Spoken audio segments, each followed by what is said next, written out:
itulah makanya Yesus selalu membuat kata-kata perumpamaan, kata-kata hiasan. Yesus selalu mengumpamakan, sembunyi sesawi ada imanmu, kalau kau minum racun kau nggak mati, katanya. Aku imanku belum sebiji sesawi. Coba dites bunda, dites sebelum Belum racun sebiji sedikit. sesawi imanku. Mana mungkin aku mau minum racun? Namanya itu bunuh diri. Bilangnya begitu. Iya. Oke, yang lain di mute dulu Itu. izin ya. Itu ini kebetulan ada Bang Zuma. Saya mau kasih pesan sama itu. Assalamualaikum. Nah, yang lain aja lah. Waalaikumsalam Bang Juma. Yang lain aja lah. Akunku habis. Tinggal satu ini. Salam aja. Akunnya habis, Bu. Udahlah, Tinggal yang lain satu aja ini. lo. Udahlah. Aku nggak mau sama Bang Juma. Sorry. Masih terngiang-ngiang ya benar nih. Assalamualaikum, Nah, itu kan Bunda. dari aku berteman dengan Bang Juma. Jadi kalau udah Waalaikumsalam warahmatullahi wabarakatuh. udah nggak tega aku untuk nyerang gitu loh. Kalau kalian Nggak apa-apa habis kan diskusi itu nggak apa-apa lah. Nah, udahlah, Santai yang aja. lain aja lah. Tariklah Kristen-Kristen yang lain biar turun aku. Sorry ya Bang Juma. Nggak usah turun. Iya, itu sini nggak aja. apa-apa Bu Darni. Santai aja Bang Zuma, enak kok diskusi. Orang senang kalau dengar Bang Zuma sama Ibu Darni diskusi loh. Dapat ilmu, Bu Darni. Sama kita dapat apa? Bantah mulu dari tadi teriak-teriak. Silakan itu Darni. Santai aja itu. Enggak, ini yang lagi dibahas tadi Bang Zuma. Jadi Iya. dalam Wahyu 5 nomor 6 itu kan bentuknya tanduknya 7, matanya 7. Kalau kita singkirkan dulu pembahasan dasar iman kitab suci ya. Kita pakai akal kita dulu. Kira-kira rasional nggak ini? Tuhan ini bentuknya matanya 7, tanduknya 7, di muncungnya ada pedang itu. Kalau menurut akal itu Darni. Atau menurut Bang Zuma dulu kayak mana? Kira-kira rasional nggak ini Tuhan kayak gini bentuknya Bang Zuma? Silakan Bang Zuma. Baik. Bismillahirrahmanirrahim. Qul huwallahu ahad. Katakanlah Tuhan itu esa. Tuhan itu satu. Tuhan itu tidak serupa dengan apapun. Tidak ada makhluk, tidak ada gambaran, tidak ada wujud, tidak ada karya, tidak ada cipta, tidak ada rasa, tidak ada kekuatan, tidak ada daya, tidak ada upaya, tidak ada cerminan, penggambaran di atas muka bumi ini dan di langit yang bisa kemudian mewakili wujud daripada pencipta langit dan bumi. Tidak ada satupun penggambaran, penggarisan, ukuran, takaran yang bisa diselaraskan dan bisa diserupakan dengan pencipta langit dan bumi. Kalau Tuhan bisa digambarkan, maka itu bukan Tuhan. Al-Quran menjelaskan, begitu juga kitab Kejadian akan menjadi musuh manusia itu dengan iblis. Bagaimana musuh menghancurkan lawan? Musuh pasti memiliki strategi, musuh pasti memiliki trik, musuh pasti memiliki senjata ampuh untuk mengalahkan lawannya. Al-Quran menorehkan itu. Rabbi bima aqwaitani la uzayyinanna lahum fil ard. Aku iblis akan menyesatkan manusia. Aku akan menjadikan kesesatan. Aku akan menjadikan kejahatan. Aku akan menjadikan kesesatan yang dimiliki mereka, kejahatan yang dilakukan oleh mereka, tercermin terasa indah bagi mereka. Jadi ketika diajarkan, ketika diingatkan, ketika disampaikan, itu salah, itu batil, itu zalim, mereka akan menutupi kebatilan itu, mereka akan menyangkal kezaliman itu, dan mereka mengatakan ini adalah sesuatu yang benar. Menganggap tindakan mereka itu adalah sesuatu yang sudah benar di mata Tuhan. Menggambarkan Tuhan dengan pola seperti itu dianggapnya sebuah kebenaran. Padahal itulah cara kerja iblis untuk melumpuhkan musuhnya, yaitu manusia. Tuhan dalam perspektif agama samawi, baik Yahudi maupun agama Islam, telah mewujudkan satu keadaan kepada manusia melalui para nabi, bahwa Tuhan memberikan senjata ampuh kepada manusia berupa akal. Dan dengan akal itu manusia akan tembus kepada poin-poin mana yang menjadi larangan Tuhan, mana yang menjadi perintah Tuhan. Nah, iblis itu selalu menyamarkan larangan seakan-akan perintah. Perintah seakan-akan larangan.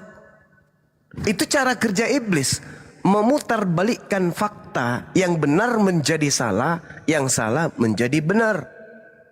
Ketika Tuhan mengajarkan A, iblis mengajarkan balik daripada A. Ketika Tuhan mengajarkan tinggi, maka iblis mengajarkan kebalikan daripada tinggi. Jadi lihat, dengan akal kita bisa tahu iblis itu bekerja di mana.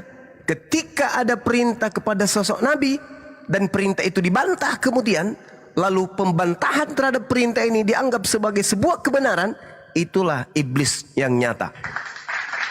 Contoh, ketika Nabi Muhammad SAW diutus oleh Allah sebagai nabi, sebagai rasul untuk seluruh umat manusia, iblis akan menolak itu dan akan memutarbalikkan keadaan itu. Nabi Muhammad hanya diutus kepada orang Arab. Jadi dibalik. Bil bayyinati waz zubur wa anzalna ilaika dzikr litubayyana linnasi. Untuk seluruh umat manusia. Nanti itu dibalik. Tidak, Nabi Muhammad untuk kalian aja. Nabi Muhammad untuk bangsa Arab saja. Begitu juga sebaliknya. Ketika Yesus berkata, aku diutus hanya kepada domba yang sesat dari umat Israel. Pasti dibalik. Oh, Yesus diutus untuk seluruh umat manusia. Jadi yang diutus untuk seluruh manusia, mereka imani bukan untuk seluruh manusia. Sedangkan yang diutus untuk sekelompok manusia, mereka akan mutar balik bahwa dia diutus untuk seluruh umat manusia. Begitulah cara iblis bekerja. Ketika Tuhan mengatakan jangan engkau makan, iblis mengatakan makan.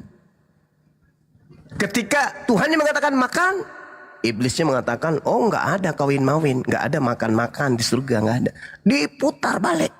Senantiasa kemudian apa yang menjadi torehan Tuhan di atas muka bumi akan menjadi lawan bagi iblis. Nah, inilah yang diterangkan oleh Al-Quran. Qala rabbi bima aqwaitani la uzayyinanna lahum fil ardi wa la ughwiyannahum ajmain. Dan aku akan menyesatkan mereka semuanya. Ini sumpah iblis. Ini sumpah iblis. Yesus pun menasihatkan, waspadalah kepada penyesat. Apa itu maksudnya? Waspadalah kepada iblis. Cara iblisnya, tanda-tanda iblisnya menurut Yesus apa? Memakai namaku dan berkata akulah Kristus. Ini kira-kira siapa ini yang dimaksud oleh Yesus? Kita tunggu saudara Kristen untuk membongkar habis siapa penyesat. Kalau di Al-Quran, penyesat adalah iblis. Kalau di Bible, Yesus mengatakan waspadalah kepada penyesat. Siapa penyesat yang dimaksud oleh Yesus? Yang ternyata penyesatnya mengaku Yesus dan ternyata penyesatnya mengaku Kristus. Siapa dia? Silakan saudara-saudara. Baik, siap. Bang San Timur, silakan dibuka mute-nya Bang. Islam atau Kristen Bang? Bang San Timur. Kristen Bang, Kristen Bang. Baik, silakan Bang. Kita cari tempat yang lebih kondusif Bang, yang lebih aman biar tidak berisik, terlalu berisik tempatnya. Silakan. Oh ya, sorry saya baru habis makan ini, lagi di pinggir ini, Ya, silakan Bang. di pinggir jalan. Mungkin saat tadi baru masuk ya, jadi tidak terlalu paham semua apa yang dijelaskan. Tapi ketika saya baca topiknya Tuhan mati, akal apa maksudnya? Akal mana kah atau gimana? Ya, betul Bang. Tuhan mati akal mana? Akalnya di mana gitu? Silakan Bang. Oh ya. Sebenarnya kalau bicara tentang ketuhanan itu susah ya. Karena apa susah? Karena tidak bisa dipahami oleh setiap pemikiran kita yang dan otak kita tuh tidak nyampe untuk memahami sesuatu yang benar-benar bagian dari kepercayaan orang itu. Tapi kalau kita memaksa orang untuk menyamakan sama seperti kita, itu mustahil ya. Buktinya di dunia ini banyak sekali agama, keyakinan dengan versinya masing-masing. It's okay. Tapi kalau kita membenarkan, jika memang salah satu agama dari sekian agama itu benar, lantas kenapa ada banyak agama? Nah, kalaupun kita bicara tentang kebenaran atau mewartakan tentang kebaikan kebenaran, di mana-mana terjadi kekerasan atau hal-hal yang di luar dari ini, tapi mengatasnamakan agama misalnya. Nah, kita tidak bisa di sini kita melihat bahwa sebenarnya menjelaskan tentang agama dengan kita menyalahkan agama yang lain, bukankah itu bagian dari dosa? Sementara kita tidak meyakini hal itu, tapi kita berbicara tentang itu. Nah, itu satu. Terus yang kedua, jikalau yang kita percaya itu benar adanya, tunjukkan dengan tidak kita menjatuhkan orang lain, dengan tidak kita mengklaim bahwa yang lain itu salah. Karena yang salah menurut kita belum tentu menurut mereka atau orang lain begitu. Karena hal yang pertama, inti dari agama yang sebenarnya itu adalah berbuat baik. Dengan kita tidak berpikiran jahat tentang orang, dengan kita tidak mungkin dengan kita tidak menyesatkan orang lain, itu bagian dari agama yang benar. Karena belum tentu yang kita yakin itu benar juga. Karena saya yakin dari sekian agama yang ada di dunia, kalaupun tidak ada kebenaran di dalam, itu tidak bisa menjamin kita untuk keselamatan. Tapi kalau kita berbuat baik di dalam agama itu, saya yakin kita pasti diselamatkan. Karena kita berbicara yang kita tidak percaya itu sama dengan sia-sia. Itu bulan dengan matahari tidak akan pernah ketemu. Itu mau sampai di mana? Yang ada tuh kita saling benci. Oke, udah Bang Zan. Ini formal diskusi Bang Zan. Izin Bang Zan mungkin kalau bisa di mute dulu. Kalau memang belum siap diskusi nanti. Oke, Bang San, kalau bisa kalau mau dialog sebentar Bang, nanti coba cari tempat yang kondusif dulu, yang aman supaya tidak terlalu berisik. Terus kalau mau curhat, ini komal diskusi lintas agama Bang, bukan komal tempat curhat. Kalau curhat itu sama Tuhan, tapi jangan Tuhan yang salah, sama Tuhan yang benar. Ya. Yang kedua, mungkin saya sapa dulu Bang Sinar sama Jangan Usik Agamaku. Selamat malam Bang. Di sini siang Bang. Ya, saya di Burundi sekarang jadi malam. Oke, Bang Sinar, siap. ini Kristen atau Muslim Bang Sinar? Sinar Fakta.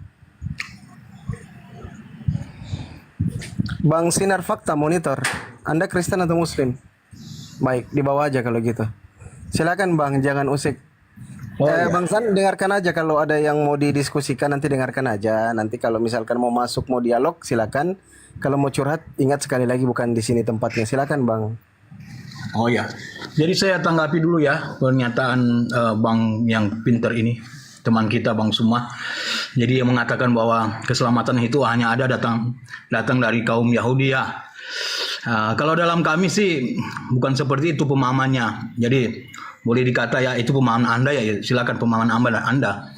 Tetapi kalau dalam kami itu jelas sekali dalam Yohanes 3 ayat 16 berbunyi, karena begitu besar kasih Allah akan dunia ini sehingga ia telah mengaruniakan anaknya yang tunggal, supaya setiap orang yang percaya kepadanya tidak binasa melainkan beroleh hidup yang kekal. Jadi setiap orang, maksudnya di sini setiap orang itu ketadasan itu umum. Siapa saja yang percaya kepada dia. Dia tidak menekankan di sini bahwa supaya orang Yahudi yang percaya kepada dia. Tidak, di sini dia menyatakan bahwa supaya setiap orang yang percaya, jadi kita semua termasuk manusia ciptaannya, itu yang dimaksudkan. Jadi bukan keselamatan hanya datang kepada orang Yahudi, karena dia juga sudah memberikan juga pernyataan bagi umat manusia. Saya tekankan di sini bagi umat manusia ya, bukan kepada Kristen, bukan kepada Islam, tapi kepada manusia. Yaitu dalam Yohanes 10 ayat 28, dan aku memberikan hidup yang kekal kepada mereka. Nah, mereka, bukan lagi kepada orang Yahudi atau bukan kepada Islam, bukan kepada orang Kristen. Mereka, siapa mereka ini? Kan dalam pemahaman Anda, silakan Anda pikirkan kalau siapa mereka itu. Dan mereka pasti tidak akan binasa sampai selama-lamanya, dan seorang pun tidak akan merebut mereka dari tanganku. Siapa mereka ini yang dimaksud? Yang dimaksud dengan mereka ini adalah semua orang atau semua ciptaan Tuhan, terlebih khusus kepada semua manusia. Jadi ya, kalau Bang Suma berpikiran bahwa hanya kepada orang Yahudi, ya kalau begitu kita semua baik Islam maupun Kristen nggak bisa dong keselamatan itu ada bagi kita. Kalau Bang Suma memikirkan hanya kepada orang Yahudi, tetapi sudah jelas dua ayat ini menyatakan bahwa mereka dan siapa yang pertama tadi? Setiap orang. Jadi itu siapa itu mereka itu? Yaitu ciptaan Tuhan.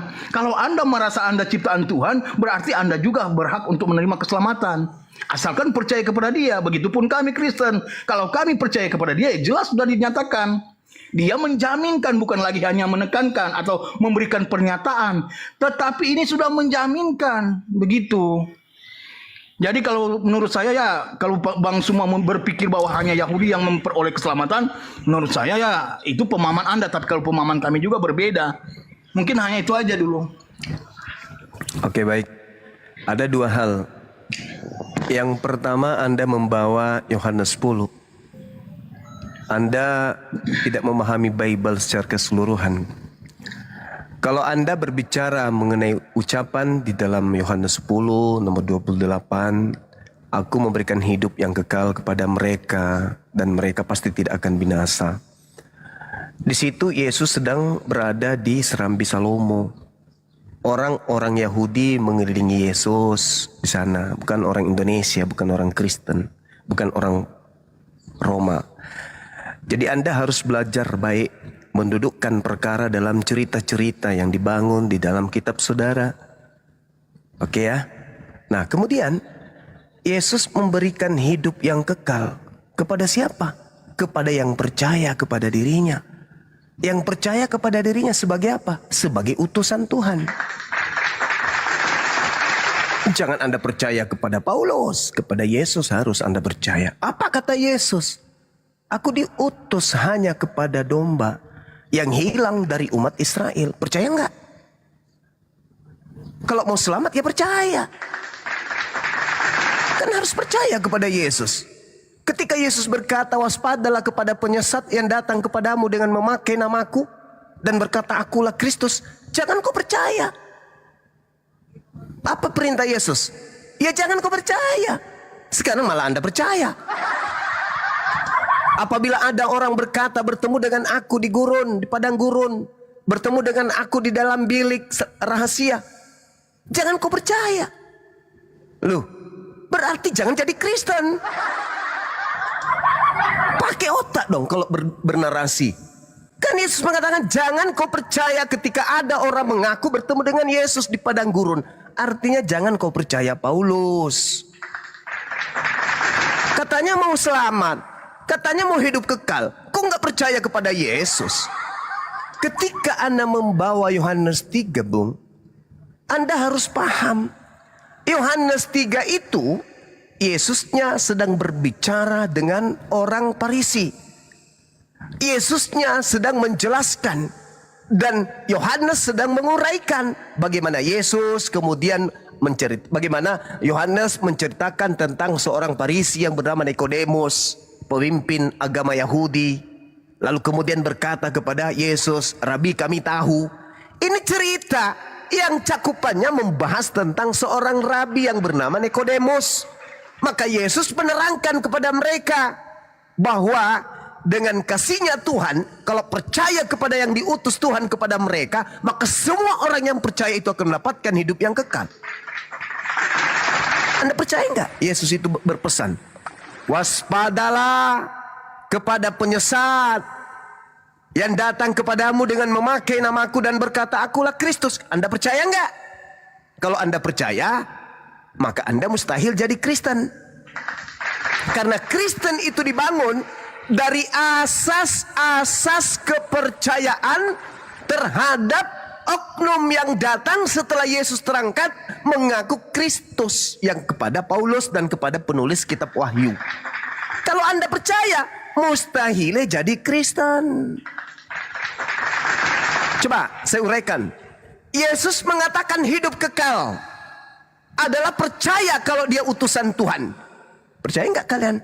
Yesus itu utusan Tuhan. Percaya paman. Loh, tapi kalian menuhankan. Berarti Anda berkata dalam mulut percaya, tapi faktanya Anda menolak mulut Anda sendiri. Kalau Anda mengatakan Anda percaya kepada Yesus, maka Anda akan mendudukan Yesus level yang paling tertinggi. Kedudukannya hanya utusan Tuhan. Bukan anak zina, bukan setan, bukan kambing. Tetapi utusan Tuhan.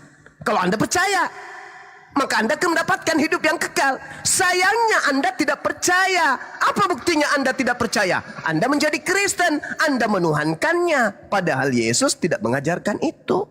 Mulut Anda terpoles. Oh, kami percaya Yesus. Nenek lu kiper. Buktinya Anda jadi Kristen. Jadi Kristen ini bukan pengikut Nabi Yesus yang datang di tengah Bani Israel. Kristen itu adalah pengikut Kristus yang penyesat, yang harus diwaspadai. Coba saya tanya nih, percaya ndak Anda ketika Paulus mengaku bertemu dengan Yesus? Percaya. Apa nasihat Yesus? Jadi apabila ada orang berkata ada Mesias di sini, ada Mesias di sana, apa kata Yesus? Jangan percaya. Ente kebalikannya, malah percaya. Kami lebih percaya kepada Yesus. Ketika Yesus mengatakan dirinya hanya nabi, hanya utusan, hanya rasul bagi Bani Israel, kami percaya. Ente kagak. Jadi ya siap-siap aja mati dalam dosa kalian. Jadi Yesus mengatakan, apabila ada orang berkata bertemu dengan saya di padang gurun, bertemu dengan saya dalam bilik rahasia, apa kata Yesus? Percayalah. Oh no. Yesus mengatakan jangan kamu percaya. Sekarang saya mau tanya. Ketika Paulus mengaku bertemu dengan sosok yang mengaku Yesus Kristus di padang gurun, subhanallah, syukran sahabat Bambung. Apakah saudara jangan ini percaya? Ketika Paulus mengaku, aku bertemu dengan Yesus di padang gurun loh. Aku bertemu dengan Yesus dalam bilik penjara loh. Saudara Ain, syukran. Saya bertanya kepada saudara, apakah Anda percaya? Kalau itu adalah Yesus, silakan Anda jawab. Ya, terima kasih Bang Suma. Dan aduh, Bang Suma terlalu bagaimana ya? Boleh dikatakan kebanyakan framing sih. Jadi Sekarang gini, Bang Suma, pertanyaan saya, di dalam apakah Anda Yohanes percaya? 3, tunggu Bang. Di dalam Yohanes 3 ayat 16 tidak ada kaitan dengan percaya pada Yesus sebagai utusan. Jauh sekali pemahaman Anda dengan Alkitab ternyata. Yang dimaksud dengan keselamatan di sini adalah juru selamat lewat kematian di kayu salib. Mana? Untuk Coba tunjukkan. menyelamatkan manusia. Coba Anda tunjukkan di Yohanes 3. Coba. Coba Anda tunjukkan di mana kematian. Pembicaraan Anda tadi. Jadi mohon Anda Ya, sebagai karena orang Anda yang mencoba pintar, untuk memframing mohon- kebohongan. Iya, Nggak boleh karena gitu, nggak Anda boleh. juga memframing bahwa keselamatan itu datang percaya bahwa dia sebagai utusan. Percaya. Jauh Terus sekali, apa Bang. hubungannya percaya mati di Jauh salib? sekali, Bang. Jauh. Ya, amat apa jauh hubungannya dengan percaya pemahaman mati Yohanes- di salib? Mana Yohanes 3 dalilnya? ayat 16.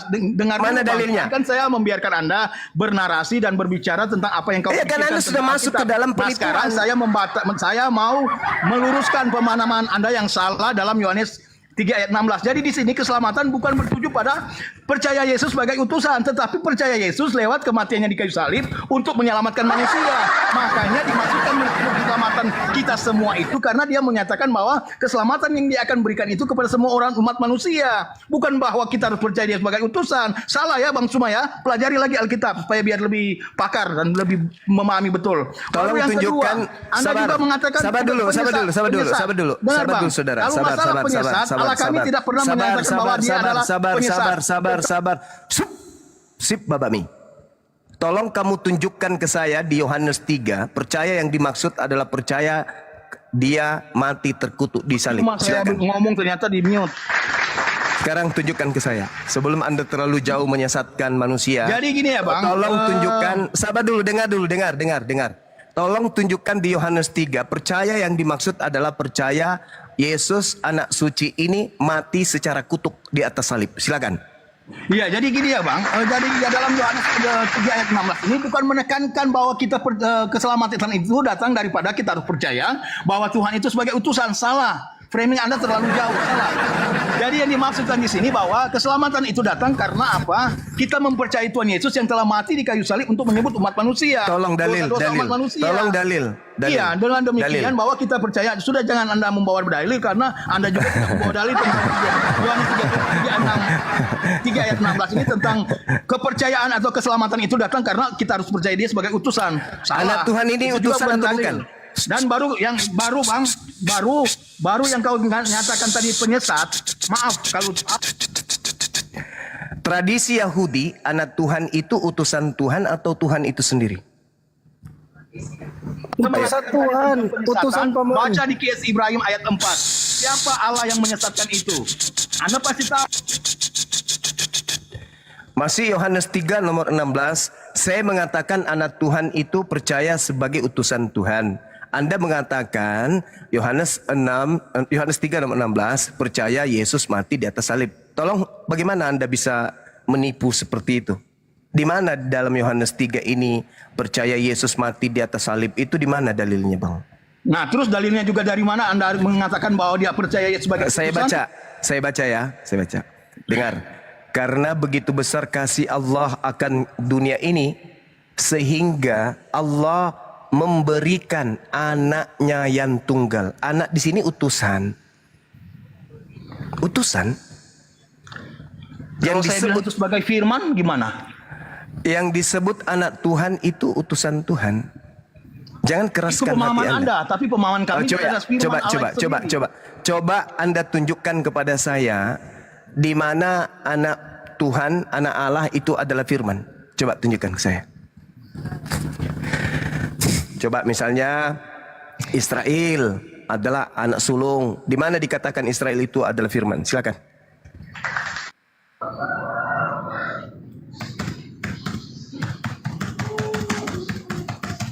Hati-hati komputernya rusak. Supaya nggak dikatakan bahwa framing melulu. Iya, silakan Anda Yohanes 1 tunjukkan. ayat 1 artinya pada mulanya adalah firman. Itu saya Firman itu paham. bersama-sama dengan Saya Allah. paham. Dan Yang firman saya itu maksud, adalah Allah. Sudah Bang. Yang saya maksud, saudara. Oh ya sudah, itu jawabannya Bang. Israel, sabar. Israel itu disebut sebagai anak sulung Elohim, anak sulung Tuhan.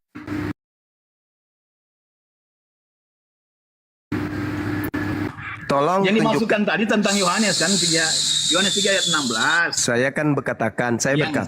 Kalau kamu mengatakan demikian, saya mengatakan bahwa Yohanes 3 ayat 16 Saya itu, katakan kepada bahwa itu saudara, adalah firman Tuhan, bukan utusan. Saudara, saya Iya. katakan kepada saudara, tradisi Yudaism yang disebut anak Tuhan itu utusan Tuhan. Ya, Anda itu ingin pemahaman membantu. kalian. Tetapi saya memahaminya sebagai firman. Karena tertulis dalam Yohanes 1 ayat 1 yang artinya pada mulanya adalah firman. Firman Itu bersama ucapan Allah. Yesus atau Dan bukan? firman itu adalah Allah. Itu ucapan Yesus Ya, atau bukan? tergantung pemahaman Anda. Kalau Anda pemahaman Anda anggap benar, Berarti saya Ya, diskusi itu dengan juga- apa ini? juga- Saya oh ya. diskusi dengan Saya sesuai bunga dengan yang dikasih Alkitab roh. juga. Saya Ini- tanya, kan?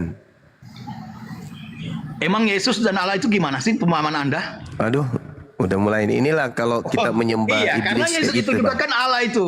Kalau nyembah iblis itu gitu caranya. Oh, Anda jangan gitu dong, tidak- Bang. Loh, kalau bukan iblis, Iya. lalu siapa? Masalahnya kan gini, Bang. Yesus kan berkata, Bang Suma. jangan kamu percaya. Saudara, jangan kau percaya ketika ada yang mengaku bertemu dengan aku. Kenapa Anda percaya? Kenapa Anda percaya? Iya, itu kan menurut asumsi Anda. Loh, kok jadi asumsi? Yesus Iya. melarang Bani Israel percaya ketika ada yang mengaku bertemu dengan dia di padang gurun. Betul nggak? Ya, itu sesuai perkataan. Ini kita sudah masuk di mana? Poin sudah tidak lagi di Yohanes ya 3 ayat 16. Sudah di lain-lain lagi ya. Kalau sudah di lain-lain lagi ya bilang ngomong dong. Supaya kita ke sana. Justru karena Anda percaya kepada pemberitaan ada oknum ketemu Yesus di padang gurun, sembarang Anda tabrak. Yohanes 1 lah, Oh, Yohanes saya 3 lah, nggak Yohanes ngomong 10. tadi. Karena Anda percaya bahwa yang datang kepada Paulus itu Yesus, maka Anda tabrak Yohanes 1, Yohanes 3, Yohanes 10 untuk memuaskan birahi keagamaan Anda. Sekarang saya tanya, ketika Yesus berkata, jangan kau percaya ketika ada orang mengaku bertemu Kristus di padang gurun. Posisi Di Anda mana di itu situ? bang? Di mana bang? Matius 24 nomor 23 sampai nomor 26. Posisi Anda di situ percaya atau tidak percaya?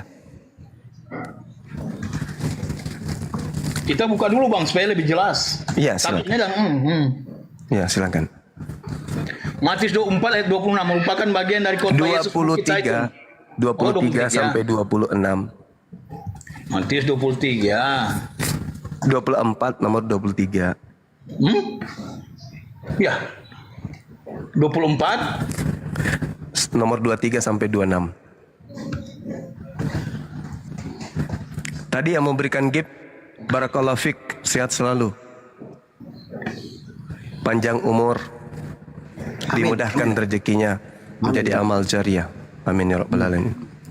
Bang Soma, boleh nggak kalau aku Islam nggak Begitu juga yang nonton di TikTok dan di YouTube, doa yang sama untuk antum semuanya. Gimana, Dek? Boleh Oh ya nggak? benar bang. Aku nggak percaya di Matius 24:23 itu, aku sebagai Islam nggak percaya. Ya, memang Yesus mengatakan jangan percaya kok. Makanya kita lebih mendengarkan Yesus daripada Kristen ini. Kristen ini bukan pengikutnya. Kristen ini anti Yesus. Sekarang coba Anda baca. Apakah Anda sudah Jadi baca?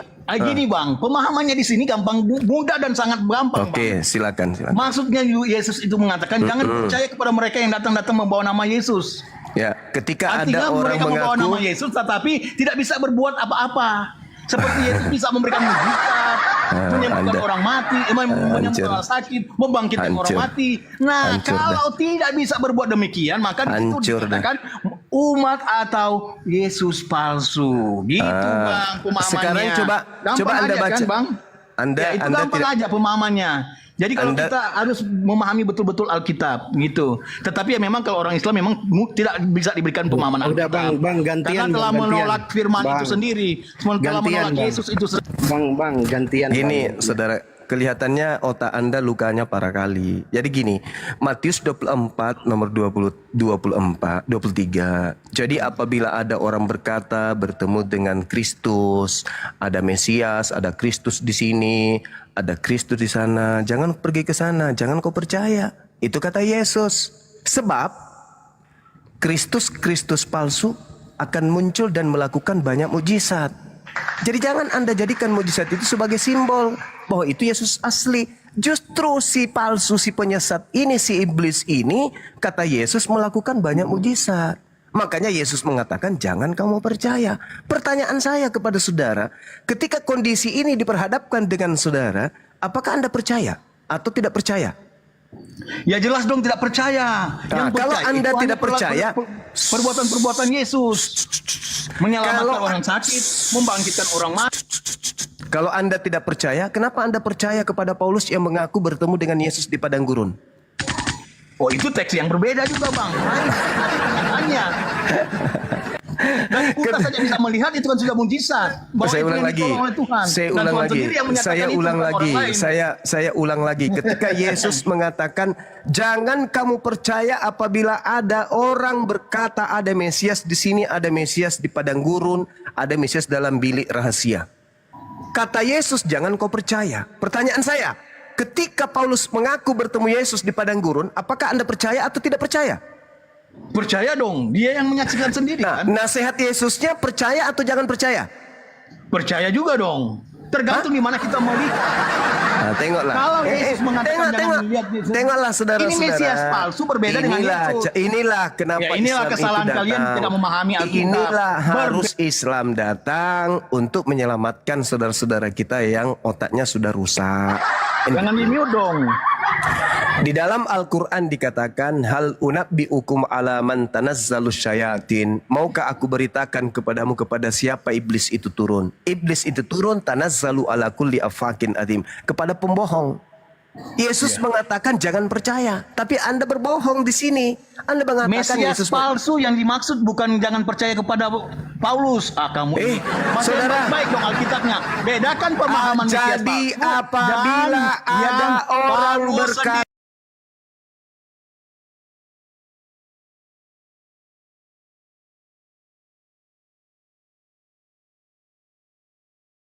atau jangan percaya. Iya, yang Mesias palsu yang tidak boleh dipercaya. Kalau Yesus kenapa kita tidak boleh percaya? Saya ulang lagi. Terlalu rendah. Saya ulang lagi. Astaga, Kata Yesus kepada muridnya yang asli, Menggunakan apabila Mesias palsu dan ada Yesus. orang mana mengaku Yesus dan bertemu. mana Mesias?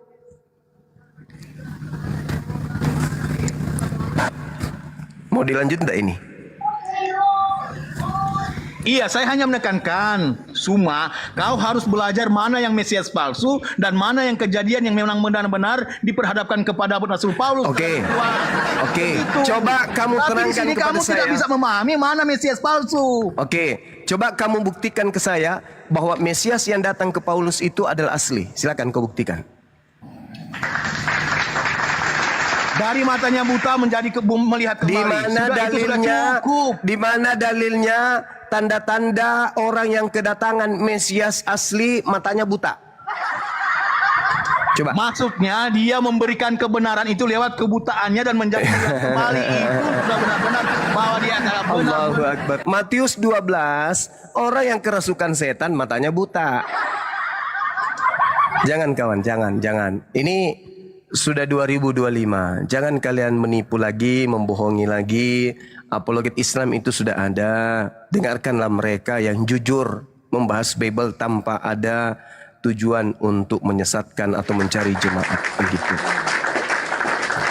Al-Quran saya mengatakan wa ikhwankum wa iyad'una illa syaitanan marida. Itu kata Quran. Yang mereka sembah adalah iblis yang durhaka, iblis yang terkutuk. Wa ikhwanuhum yamuddunahum fil gayyi thumma la yukasirun.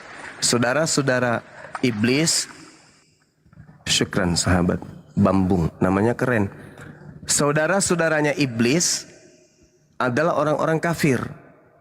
Di mana penolong-penolong iblis ini kafir, yang menolong iblis di dalam mendurhakai Tuhan. Ketika Anda berhasil mengajak manusia menyembah kepada Mesias atau Kristus palsu, Anda sedang berhasil membantu iblis di dalam menyesatkan manusia. Iblisnya mau supaya manusia menyembah dirinya. Yesusnya mau agar jangan percaya kepada orang yang mengaku bertemu dengan Mesias di padang gurun. Paulus mengaku bertemu Mesias di padang gurun. Apa kata Yesus? Jangan kau percaya. Sederhana kan?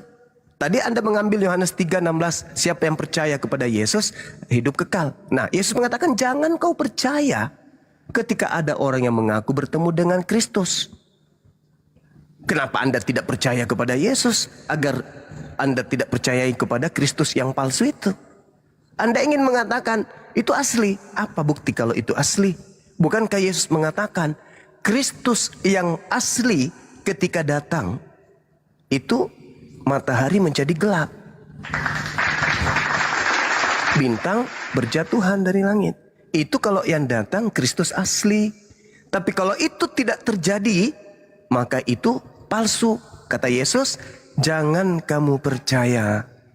Sesederhana itu loh, teman-teman.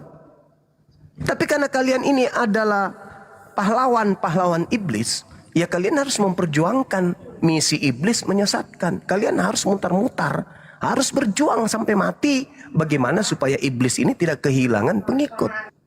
Padahal jelas loh gitu. Iblisnya mengatakan kemudian menyesatkan manusia. Aku akan sesatkan manusia. Kecuali mereka yang menggunakan akal sehat. Makanya Yesus mengatakan waspadalah kepada penyesat. Penyesat itu tanda-tandanya apa? Mengaku Yesus, mengaku Kristus. Yang datang kepada Paulus, mengaku Yesus gak? Mengaku. Apa kata Yesus? Jangan kau percaya. Silakan. Kalau masih ada yang Bang ingin. Suma. Iya, siang silakan. Iya, lumayan ramai tadi. Iya. Tapi gini Bang Sumaya, ya sebagai Kristen memang ya kita nggak berpandangan seperti itu ya. Dan izinkan saya ngomong sedikit. Memang betul di Matius 24 ayat 26 itu, jika orang berkata kepada kamu, lihat Mesias ada di padang gurun, Mesias ada di sini, Mesias ada di sana, jangan kamu percaya. Betul sekali.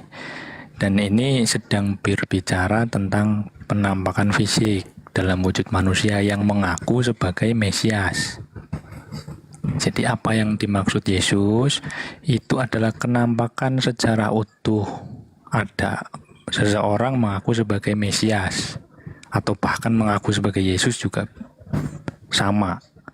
Ada orang yang ngaku-ngaku melihat Yesus misalnya atau melihat Mesias, jangan kamu percaya. Itu pesan Yesus. Siapapun itu.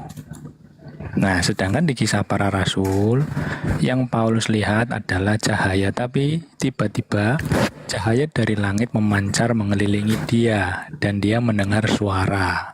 Ngaku? Jadi ya mengaku sebagai Yesus. Nah, jadi di sini ada dua konteks yang berbeda. Yang pertama, wujud secara utuh, yang dilihat Paulus adalah cahaya. Nah, yang lebih penting adalah setelah itu bukan justru Paulus menjadi penyesat, tapi justru jadi apa? Kembali bertobat. Wow. Oke. Ya, jadi gini, Bang. Yang saya mau katakan begini, mohon maaf ya. Misalnya nih, karena jenengan kan kebetulan Muslim juga, saya nyinggung sedikit ya. Misalnya Nabi Muhammad pernah mengatakan ketemu di langit kedua. Nah, yang seperti itu yang kita tidak boleh percaya sebagai orang Kristen. Begitu Bang maksudnya. Oke. Ada nggak nasihat Yesus?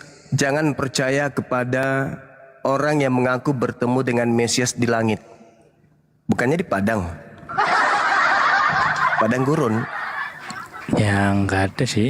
Ya. Cuman yang harus diwaspadai yang mengaku bertemu di langit atau yang mengaku bertemu di padang gurun?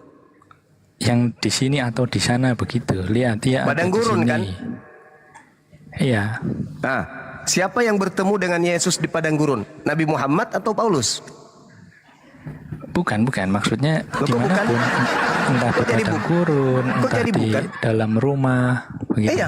Nah, Paulus mengaku bertemu dengan Yesus di padang gurun kan? Ya, yang ditemui Paulus adalah cahaya. Enggak, tunggu dulu. Jangan situ dulu. Yesus dia mengatakan waspadalah kepada orang yang mengaku bertemu dengan Mesias di padang gurun atau di langit. Kalau itu di padang gurun atau siapa di yang dalam bertemu rumah, di padang gurun di dengan sosok Mesias? Nabi Muhammad atau Paulus? Kalau Paulus cahaya, yang ditemuin cahaya. Iya, saya tahu cahaya ini ngaku siapa? Ngaku Pak Bom Bom atau ngaku Paulus? Yesus. Ya Yesus. Ya iya Yesus. Berarti jelas toh. Apa kata Yesus? Jangan kau percaya. Dan narasi saudara, Bro Admin mengatakan yang dimaksud adalah yang datang secara fisik. Itu nggak ada, itu Anda buat-buat sendiri. Ketika kata Yesus, waspadalah kepada penyesat yang datang dengan memakai namaku dan berkata, akulah Kristus. Di situ tidak ada bentuk fisik, bentuk roh, bentuk suara, nggak ada.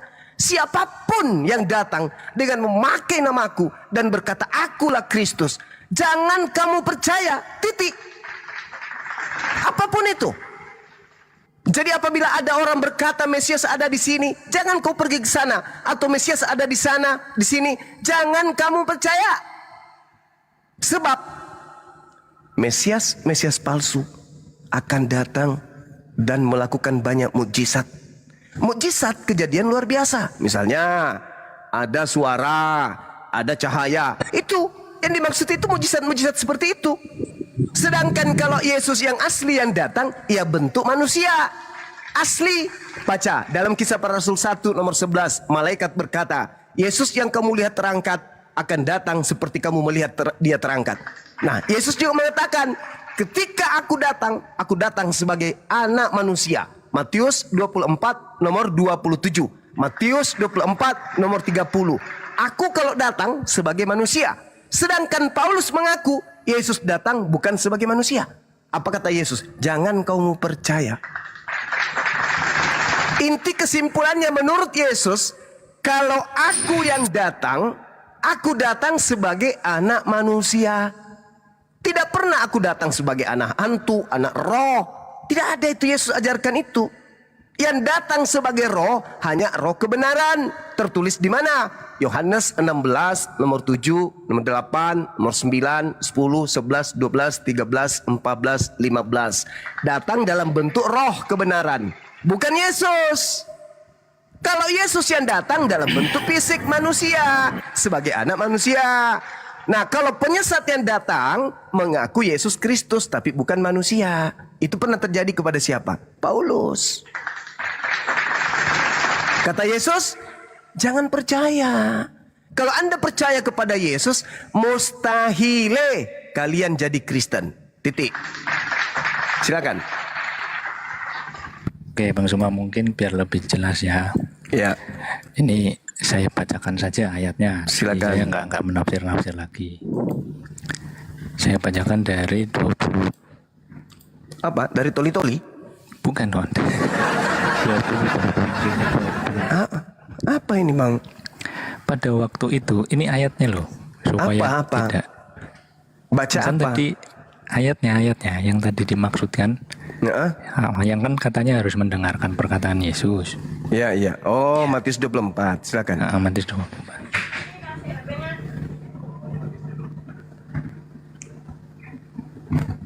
Oh, gitu bacanya. Nah, terus? Sorry kepencet. Oh.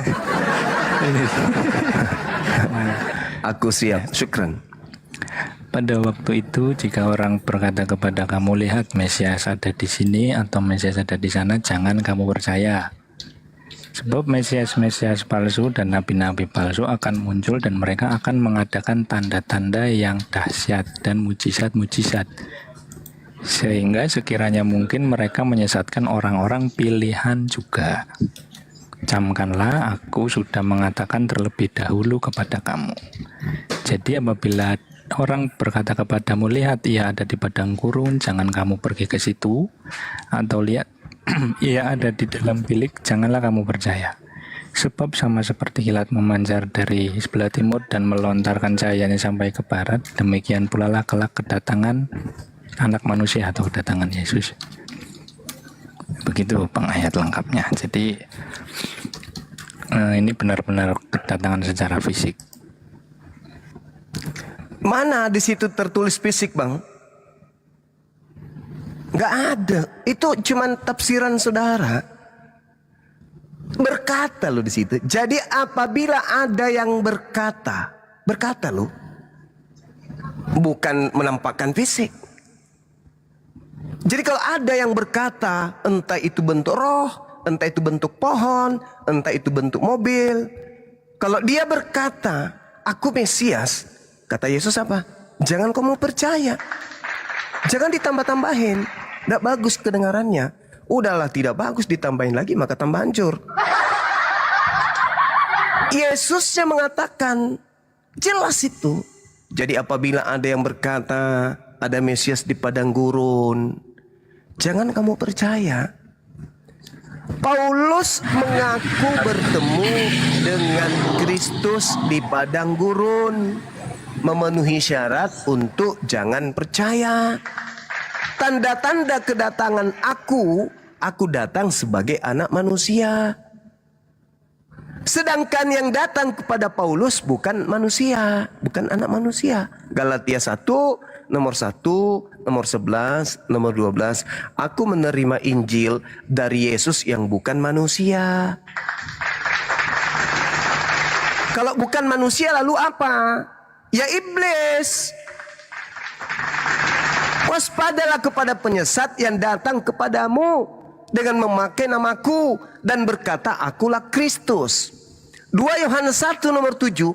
Siapakah penyesat itu? Bukankah dia yang tidak mengaku Yesus datang sebagai manusia? Paulus mengaku Yesus datang kepadaku bukan manusia. Berarti penyesatnya siapa? Ya Paulus. Kata Yesus apa? Jangan kamu percaya. Terus kenapa Anda percaya? Kalau itu adalah Yesus. Ayo. Sebenarnya gini Bang, sorry saya masuk ya. Ya. Aduh, jawabannya orang Kristen jangan kayak gitu. Sekarang gini, Jen, tergantung sebentar, Jen. kita. Tunggu dulu, Jen. Tunggu sebentar, Jen. Ayo, boleh. Bang Juma ini salah. Bang Juma, di dalam Korintus, Paulus Martin, ya. melihat Yesus itu secara pribadi dipilih ya. Tetapi di dalam Matius 24 ayat 20, Matius 24 ayat 23 ini sampai ke 27, dengar ya Bang Juma, biar bertobat Bang Juma. Sebab sama seperti kilat memancar dari sebelah timur dan melontarkan cahayanya sampai ke darat. Demikian pula lah kelak kedatangan Yesus. Emangnya pada waktu Yesus datang kepada Paulus sudah kedatangan akhir zaman? Belum Bang Juma. Berarti bukan dia yang di datang. Korintus, beda yang di sini. Begitu. Ya ayo lanjut Oke. teman-teman Kristen. Oke, saya tanggapi dulu yang ini. Saya tanggapi dulu yang ini. Yesus didatangi oleh muridnya di Bukit Zaitun. Murid-muridnya kemudian bercakap-cakap secara pribadi dengan Yesus. Kata murid, katakanlah kepada kami wahai guru, bila manakah itu akan terjadi dan apa tanda kedatanganmu? Apa tanda kedatanganmu? Yesus mengatakan, tanda kedatanganku seperti kilat menyambar dari timur sampai ke barat. Semua manusia akan melihat aku. Cahayanya bukan hanya mengelilingi satu orang, tapi cahayanya dari timur sampai ke barat. Itu tanda kedatanganku. Yang kedua, apabila aku datang, maka yang terjadi itu apa? Bintang-bintang akan berjatuhan. Itu ketika aku datang. Akan tampak tanda aku anak manusia di langit. Itu tanda ketika aku datang. Anak manusia akan nampak di langit. Dan apakah cuma 1-2 orang yang melihat? Tidak. Semua manusia akan melihat itu. Itu tanda kedatanganku. Jadi kalau aku yang datang, kiamat dunia. Kalau Anda mengatakan itu bukan Yesus, kalau Yesus yang datang pada saat itu maka kiamat. Memang betul. Justru karena tidak kiamat, maka itu bukan Yesus.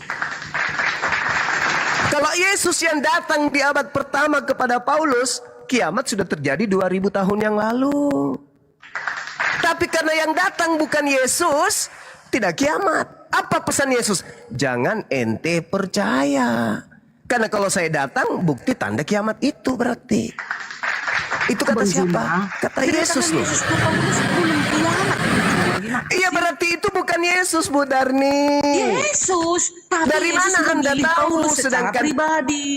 Tidak Yesus ada mau memilih pribadi-pribadi. Paulus supaya menjadi saksi, mengabarkan Injil, meneruskan. Tidak ada. Itu. Yesus berkata, apabila ada orang berkata kepadamu, apabila ada oknum berkata kepadamu, Mesias ada di sini, Mesias ada di sana, oknum pribadi, jangan kamu percaya.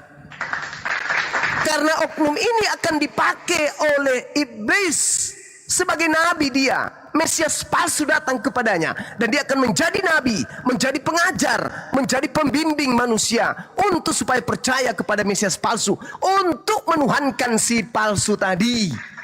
Makanya di data nomor 24-nya kata Yesus, sebab Mesias palsu dan nabi-nabi palsu akan muncul, dan mereka, Mesias dan nabinya, akan mengadakan tanda-tanda yang dahsyat dan mukjizat-mukjizat, sehingga sekiranya mungkin si Mesias palsu melalui nabi palsunya menyesatkan murid-muridku juga. Sebenarnya, oke begini Bang. Jangankan Sebenarnya- kalian, murid Yesus aja disesatkan. Murid Sebenarnya pilihan, begini, Bang. orang pilihan aja disesatkan, apalagi kalian. Itu kata Yesus. Asal mulanya sampai Paulus itu dijamah Yesus melalui cahaya itu karena Paulus itu latar belakangnya sebelum itu antikristus. Dia benci akan Kristus, benci akan Yesus. Karena itu maka dia punya niat untuk membantai, membunuh semua pengikut Yesus. Nah, selama niatnya dia itu, dalam perjalanannya Yesus hadir dalam bentuk cahaya. Nah, ketika cahaya itu datang kepada dia, maka terjadilah pada dia seperti yang dikisahkan dalam itu. Nah, kita lihat setelah dia mendapatkan itu, dia punya perbedaan. Perbedaannya apa? Dari dia sebelumnya punya niat jahat untuk membunuh, pada akhirnya dia bertobat. Buktinya beberapa kali dia dipenjara karena dia mewartakan kebenaran. Nah, kita bisa tahu setelah dia bertobat berarti dia berbuat baik. Itu berarti benar-benar dia mengikuti sang kebenaran. Nah, kalau kita melihat lagi ke Nabi, jika ada pun Nabi, saya tidak bisa, ini apa, saya cuma mengisahkan. Nabi Muhammad, sebelum dia menjadi nabi, diangkat menjadi nabi oleh kalian, dia punya istri cuma satu. Tapi setelah dia jadi nabi, dia punya istri lebih dari satu. Nah, sebelum dia jadi nabi, dia tidak mendapatkan harta hasil rampasan perang. Tapi setelah dia jadi nabi, 1/5% dari harta rampasan perang buat dia. Nah di situ kan ada perbedaan. Masa kalaupun Allah menyertai dia, so kenapa dia malah lebih kejam dari itu tindakannya. Nah sedangkan Paulus setelah dia menemukan hal itu, dia bertobat, bahkan di penjara beberapa kali, keluar masuk penjara, tapi dia masih mau berjuang karena yang dia berjuang itu benar adanya. Nah, sedangkan bicara soal kedatangan Yesus secara fisik itu pada akhir zaman, di mana dia akan datang seperti yang dikisahkan tadi dan akan disaksikan oleh semua di kolong langit. Sedangkan tadi yang Yesus datang berupa cahaya kepada dia, itu adalah sentuhan kasih Yesus kepada dia untuk kembali bertobat. Sebenarnya konsep di situ. Karena begini bang, kenapa di Kristen Panjangan kita ini tergantung kita bagaimana menafsirkan kitab.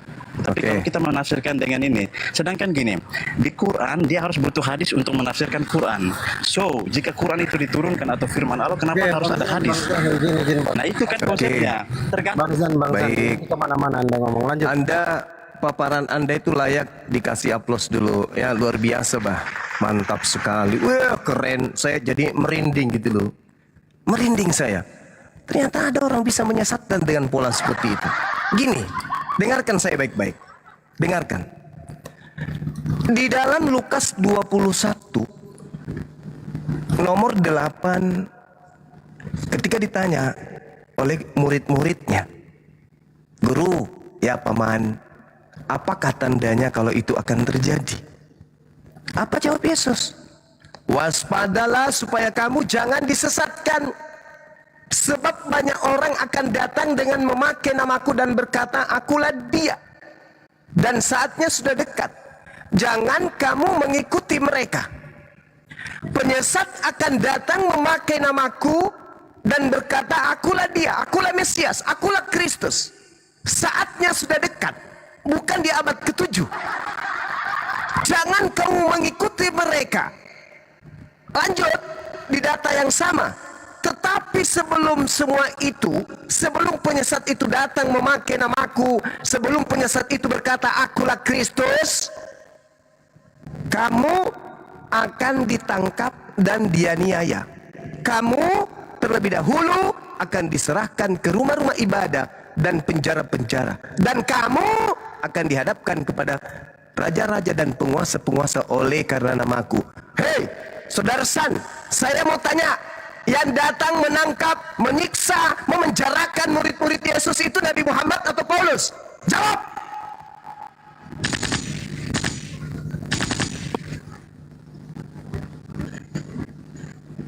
Yang menangkap apa?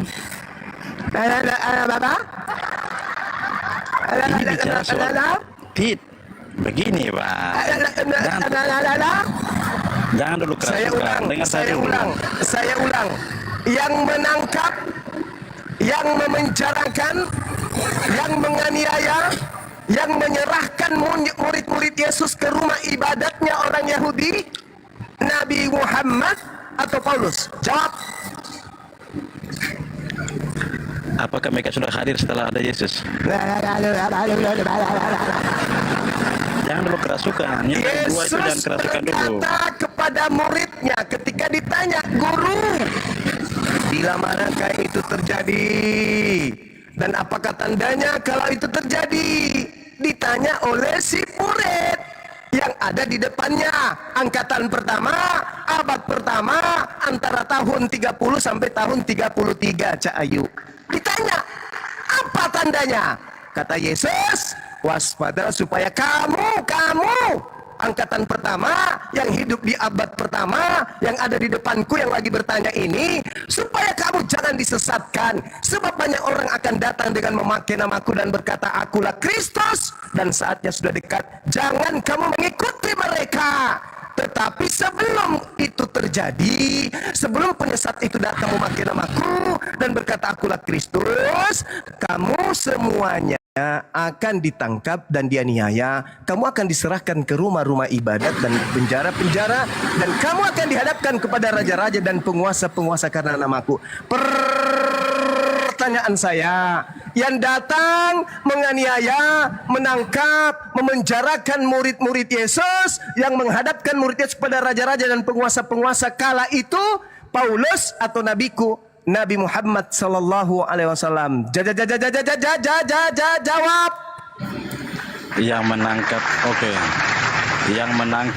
Yang menangkap dan menganiaya Yesus itu adalah kaum yang punya nabi palsu.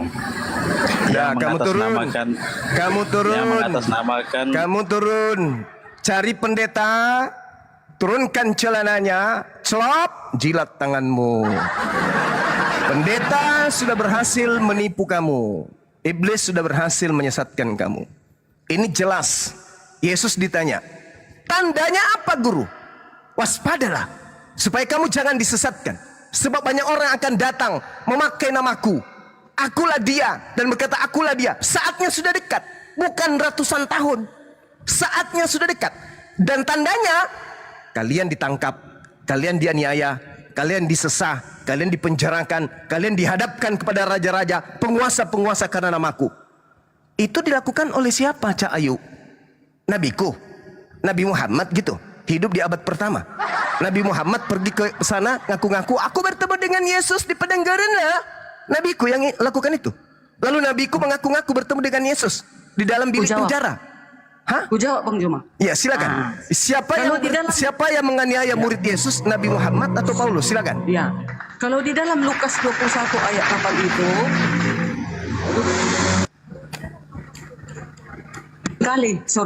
Nah, di dalam Lukas 21 ayat 8 itu, di sini waspada itu waktu itu Paulus sebelum dia bertobat.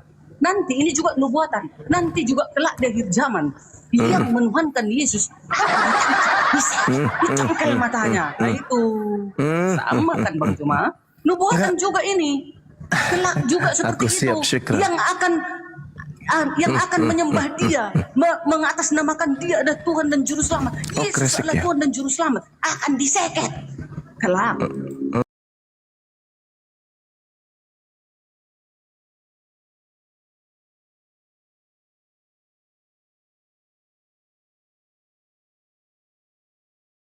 Ya mengaku Yesuslah segala macam.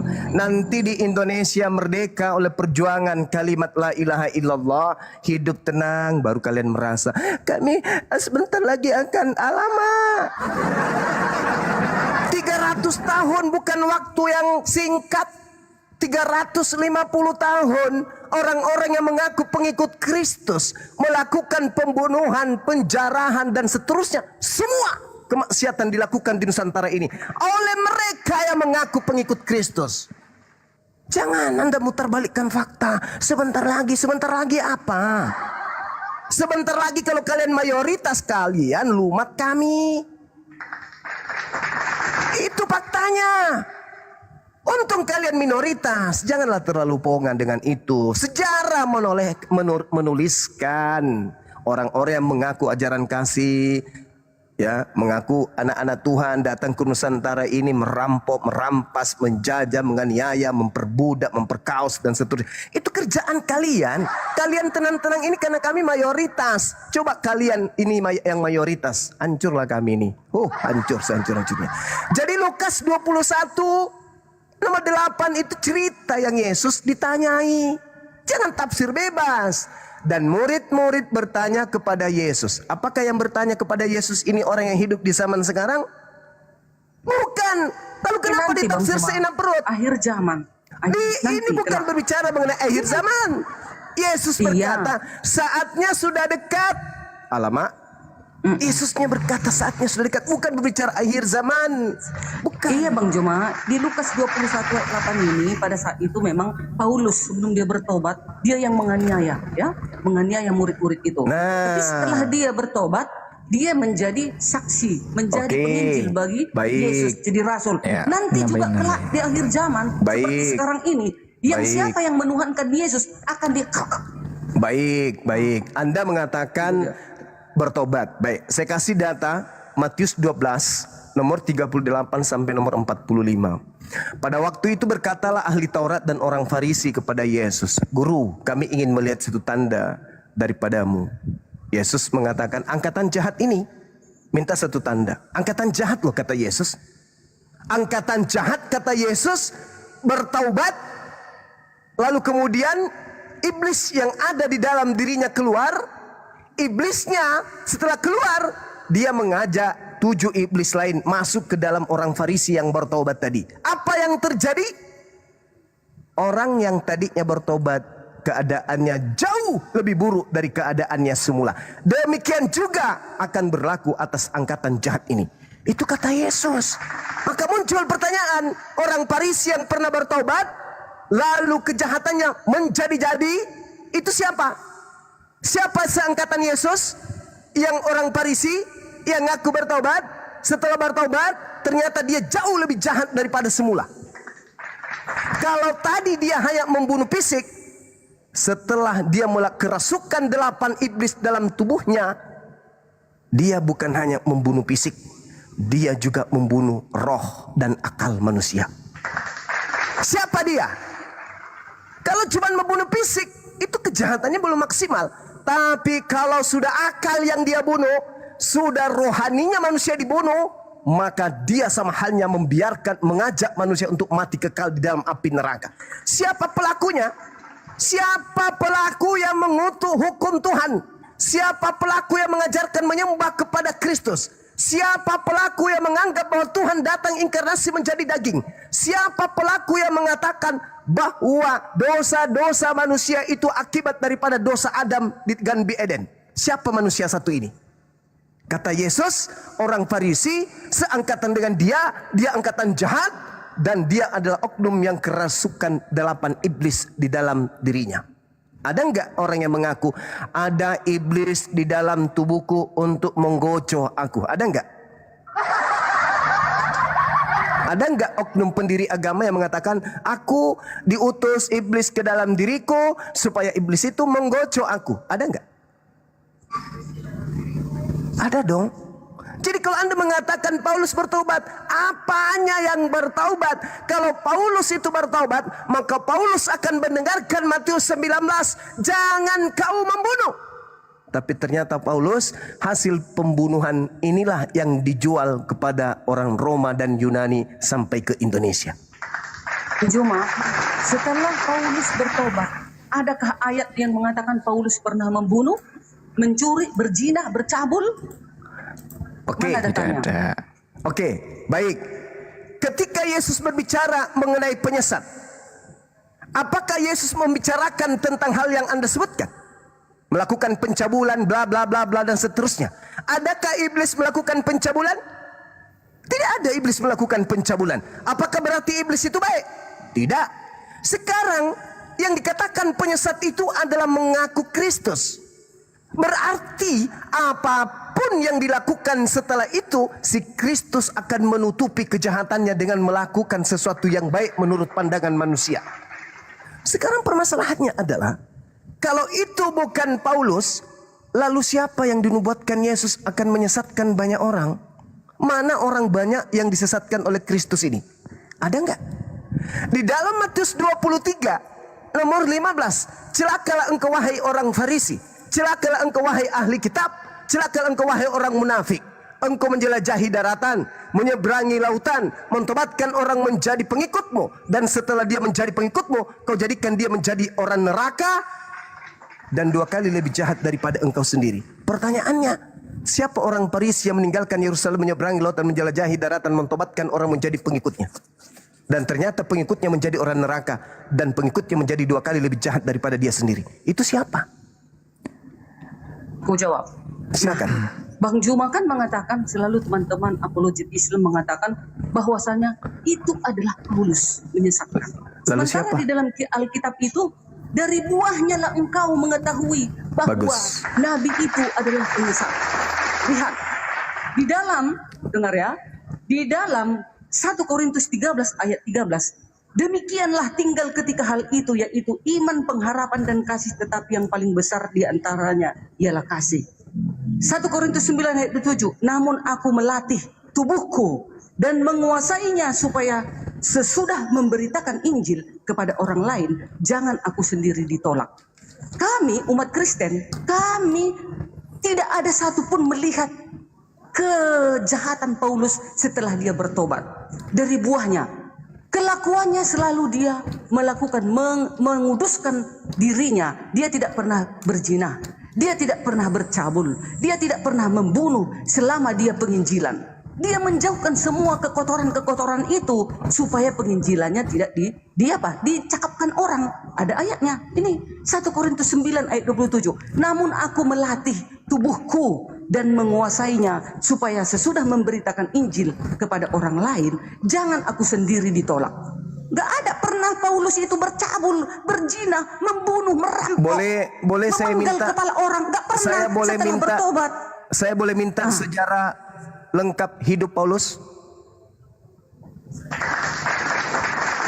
supaya Istilah Paulus. mulut saudari saya yang berkata dia tidak pernah ini, tidak pernah itu, apakah Anda pernah membaca sejarah Mana hidupnya dalilnya? secara Tunjukkan lengkap? dong. Enggak, Oke. saya tanya dulu. Rasul Apakah Paulus Anda, merupakan keturunan Yahudi dan saya Romawi. minta Paulus kitab lahir apa? di Tarsus.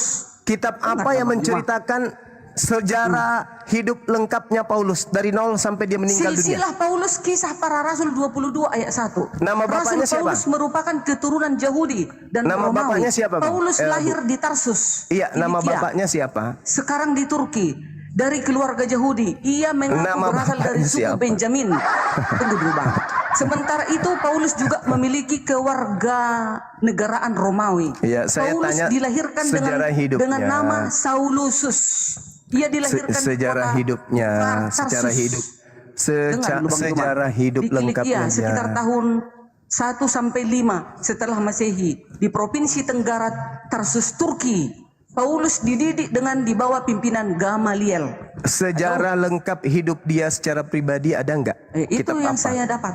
Enggak, kitab Itu apa saya yang tahu. menceritakan? Nggak ada dibikin sejarahnya. Paulus pernah berzina. Paulus pernah merampok setelah bertobat. Enggak, Setelah yang bertobat. saya tanya, ada enggak buku yang menceritakan perilaku Paulus secara lengkap? Sekarang Bang Juma jelaskan. Aku sudah kubacakan tadi. Enggak, Itu saya saja tanya. silsilah Iya, yang saya saya tahu. juga bisa mengatakan bahwa si Fulan tidak pernah begini, tidak pernah begitu ya, karena saya tidak pernah membaca dan tidak pernah tahu sejarah hidupnya. Sekarang Bu Darni tahu nggak sejarah hidup Paulus dari nol sampai dia meninggal? Nah, dia setelah bertobat, kita kan Enggak, nggak yang mungkin saya lagi kembali tanya, kepada yang saya kejahatannya tanya, dong. apakah saudara tahu sejarah hidup Paulus ngapain aja sejak dia lahir sampai dia meninggal? Iya, sejarahnya dia dulunya menganiaya Itu yang umat-umat muncul Yesus. di Bible. Yang saya tanya, ada Ya, nggak ya kitab sudah. yang Setelah bertobat sama. Kalaulah eceknya orang Kristen menjadi mualaf, dia kejahatannya di dahulu banyak, tapi setelah menjadi mualaf, apa kalian hitungkan kejahatan yang lalu? Kan enggak, lahir kembali kan? Yang saya Suci. tanya, Anda kan Nah, dengan Paulus juga mengatakan dengan begitu, Bang sombongnya, dia tidak mencabul, dia tidak membunuh, dia tidak Mana merampok. dalilnya dia Nah, bercabul? sekarang tunjukkan dulu sejarah hidupnya lengkap, baru Anda mengatakan tidak ada. Kalau sejarah hidupnya Itu ada dia. nggak ada? Aduh, bagaimana ceritanya Anda mengambil kesimpulan, sedangkan tidak ada sejarah hidupnya? Ayo. Kan sejarah hidupnya dulunya dia menganiaya umat Ya Yesus. mana Jahat. kitab apa? Kitab Kejahatannya apa? ada. Kitab Kan apa gitu. yang bisa saya baca pada saat dia usia 1 tahun, Silsilah 2 Kisah tahun, Para Rasul 22 3 ayat tahun, 4 tahun, 5 tahun, 10 tahun, 12 tahun, 15 tahun, ngapain aja dia? Ada Kalau yang nggak? seperti itu ya enggak ada. Nggak ada. Tidak ada. 1 tahun sampai wafatnya gitu, Tidak detail ada. gitu nggak ada. Nggak ada.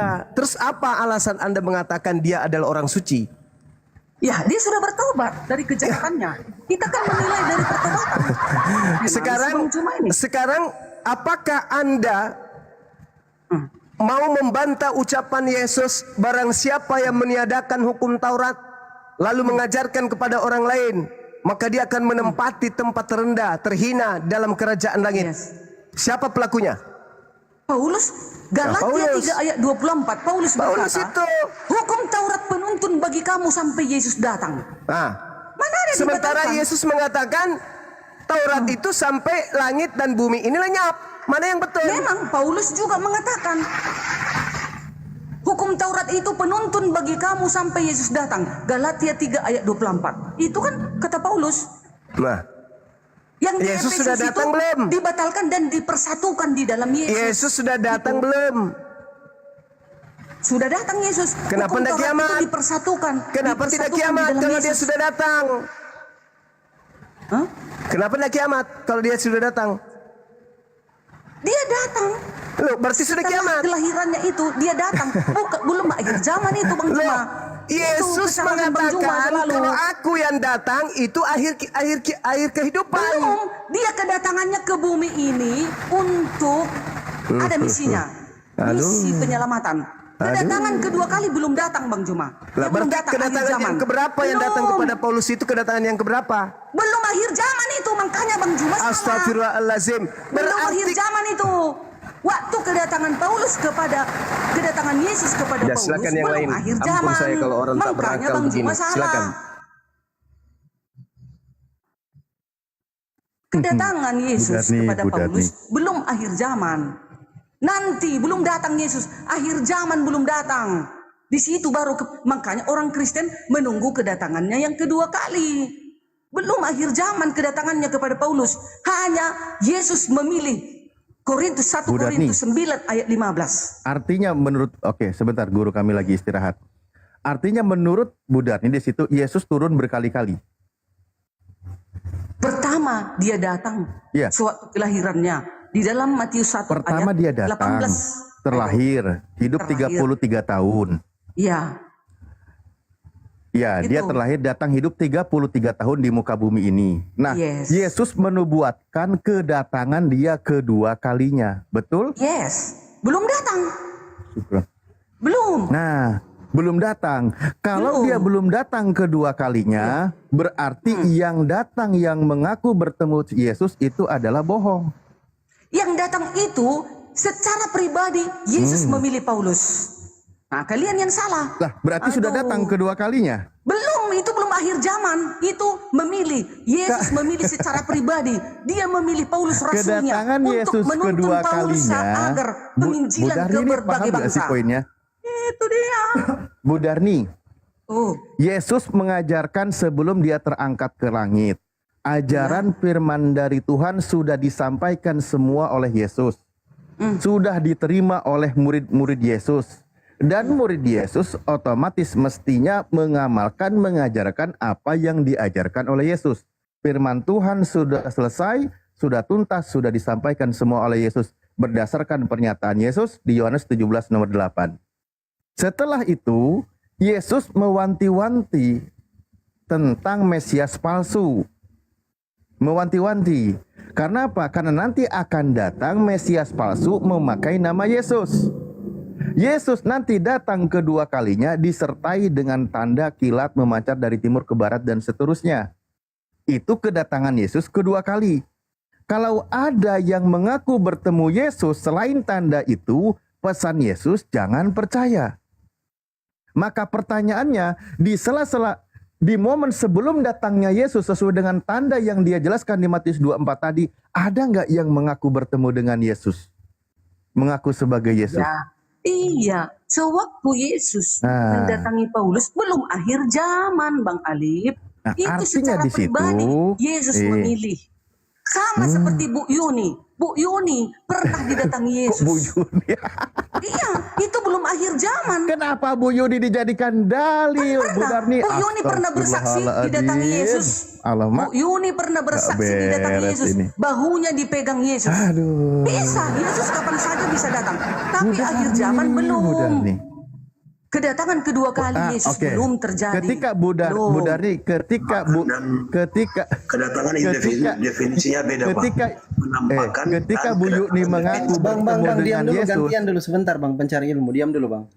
ketika siapa tadi? Bu Yuni mengaku bertemu dengan Yesus, berdasarkan pesan Yesus, itu suruh percaya atau jangan percaya?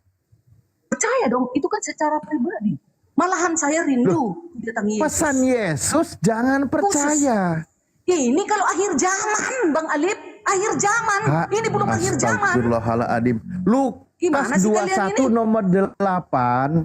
Lukas 21 nomor 8 itu sangat jelas pernyataan Yesus. Baca coba Bu Darni. Iya, Lukas kedatangannya 21 di nomor Matius 8. 24 Waspadalah. itu. Ya ini sama paralel betul. Sama itu Di sama. sini ini Ya. sama poinnya, kalimatnya sama. Waspadalah supaya kamu jangan disesatkan, sebab banyak orang akan datang dengan memakai namaku dan berkata, akulah dia, dan saatnya sudah dekat, janganlah kamu mengikuti mereka. Pesan Yesus, akan ada banyak orang mengaku bertemu dengan Yesus. Pesan Yesus, jangan kau ikuti. Pernyataannya jangan diikuti. Itu pesan Yesus, benar gak? Ya, tapi ada pesan yang benar. lain, Bang. Iya, itu pesan untuk akhir zaman. Kalau ada mengaku, aku ada di padang gurun. Jangan kau Waktunya percaya. sudah dekat dan saatnya sudah dekat. Ini kata Yesus. Iya, Coba ada yang baca itu deh. nubuatan Biar itu saya tidak nubuatan, dibilang nubuat. orang. Itu Nah, iya, nubuat ke depan nubuatan. itu, ke depan. Ini belum terjadi. Oke. Akhir zaman Nah, belum terjadi loh, Bang Alip. Bu Darni, nubuatan Yesus ini ketika Yesus terangkat ke langit atau bukan? Peristiwanya. Itu peristiwa pada saat itu. Peristiwa Yesus sebelum terangkat ke langit, dia berpesan ketika nanti dia pergi terangkat ke langit, maka dia berpesan nanti akan ada orang yang mengaku sebagai Yesus dan mengaku bertemu Yesus. Benar nggak kayak gitu poinnya? Dia mengatakan itu nanti kelak di akhir zaman. Kalau ada orang mengaku Saatnya aku sudah ada di sini, dekat. jangan kau Ini percaya. sudah Kedatangan akhir Yesus zaman kepada atau belum? Paulus belum akhir Bu zaman. Darni, Bu Darni, ini sudah akhir zaman atau belum? Belum dong, belum. Ini sudah masuk zaman akhir, Bu Darni. Masuk zaman, masuknya iya. Tapi kedatangan yang kedua kali belum terjadi. Kita belum tahu. Lah, itu Kita nggak dia tahu kapan Yesus kedatangan datang. ke- Bisa dia datang jam 3 malam. bener-bener. Bisa dia datang seperti pencuri. Kita nggak Lah, tahu. pesan Yesus, kalau ada yang mengaku bertemu dengan Yesus, jangan percaya. Anda setuju atau tidak? Setuju. Kelak di akhir zaman ya. Untuk akhir zaman ya. Nanti kedatangannya yang kedua kali. Maksudnya di sini di ayat Matius 24 ayat 23 sampai 27 ini Kalau begitu, mengarahkan kalau kedatangannya begitu- yang kedua kali. Kalau begitu berarti Yesus datang berkali-kali. Ya, suka hatinya bisa datang ke setiap Iya. manusia secara pribadi, tetapi secara global belum.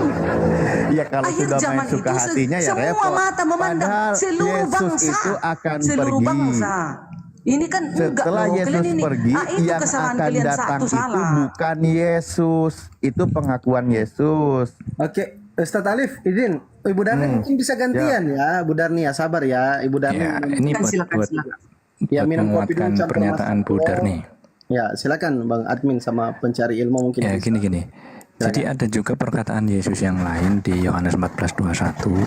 Yesus sendiri yang mengatakan, aku akan mengasihi dia dan menyatakan diriku kepadanya. Jadi apa yang dialami oleh Paulus dari sudut pandang kekristenan itu bukan kedatangan kedua, melainkan penyataan secara pribadi atau secara rohani. Lagian peristiwanya kan juga berbeda. Yang dilihat itu percaya, masuk Gurunda. Iya. sementara Gini yang gini dulu, saudara. Yesus ketika ditanya, apa tanda kedatanganmu? Gila, Boleh ndak? muncul.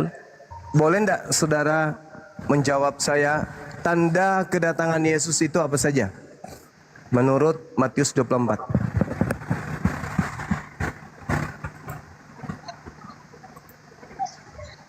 kilat memancar dari Kilat. timur ke barat. Nah, selain daripada itu, kata Yesus percaya atau jangan percaya?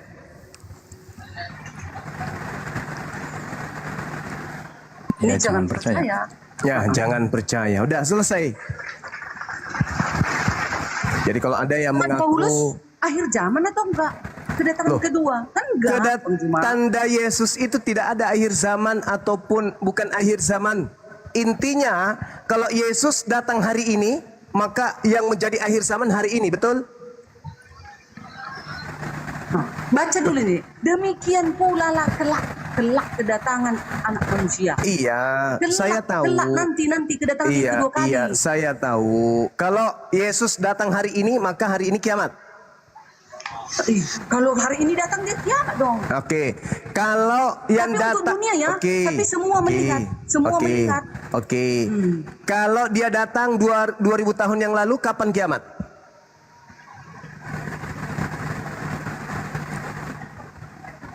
Itu belum Ya. kiamat kedatangannya. Enggak, saya tanya, Pertama. kalau Yesus yang datang 2000 tahun yang lalu, kapan kiamat?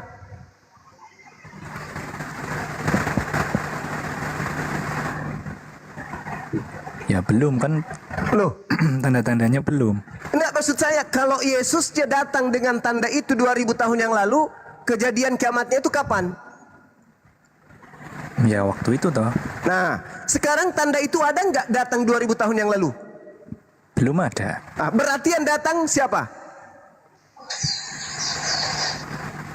Ya itu secara Ah, secara apa? Secara garambang. Kedatangan akhir zaman. Pribadi. Lah, kalau Secara dia pribadi. datang, saudara, kalau dia yang datang 2000 tahun yang lalu, maka 2000 tahun yang lalulah akhir zaman itu. Tapi karena dia bukan dia yang datang 2000 tahun yang lalu, maka tidak bisa disebut 2000 tahun yang lalu itu akhir zaman. Karena belum datang, bukan dia yang datang. Kata Yesus, tanda kedatanganku ya akhir zaman. Kalau aku datang 2000 tahun yang lalu, 2000 tahun lalu itulah akhir zaman. Tapi karena bukan aku yang datang 2000 tahun yang lalu, maka belum akhir zaman itu. Jadi yang datang, selain daripada aku yang datang membawa tanda akhir zaman, itu bukan aku, jangan kamu percaya. Oke, mungkin sedikit ada yang kurang Bang Suma. Jadi Silakan. kalau orang Kristen begini, kita percaya ada kedatangan kedua, ada menyatakan diri. Menyatakan diri ini misalnya nih, Yesus yang mengatakan aku akan mengasihi dia dan menyatakan diri kepadanya di Yohanes 14:21. Atau Yesus berkata, 2-3 orang berkumpul dalam namaku, aku ada di tengah-tengah mereka. Jadi ada sesuatu yang disebut menyatakan diri, tapi bukan kedatangan kedua. Kedatangan kedua itu spesial peristiwanya. Dan Oke. tanda-tandanya misalnya pada waktu itu akan diserahkan. Pada waktu itu kamu akan diserahkan supaya disiksa dan kamu akan di-PN dan akan dibenci. Jadi ketika orang Kristen sudah mulai dibenci, diserahkan kepada orang, nah itu tanda-tanda pertama. Dan ada lagi juga tanda yang banyak orang akan, ya ini kalau berdasarkan Alkitab ya, di 24 itu yang ayat 10, banyak orang akan murtad dan mereka akan saling menyerahkan dan saling membenci. Banyak nabi palsu akan muncul dan menyesatkan banyak orang. Nah jadi banyak tanda-tanda besar dulu baru kedatangan kedua. Sedangkan yang terjadi di Paulus itu adalah pernyataan diri.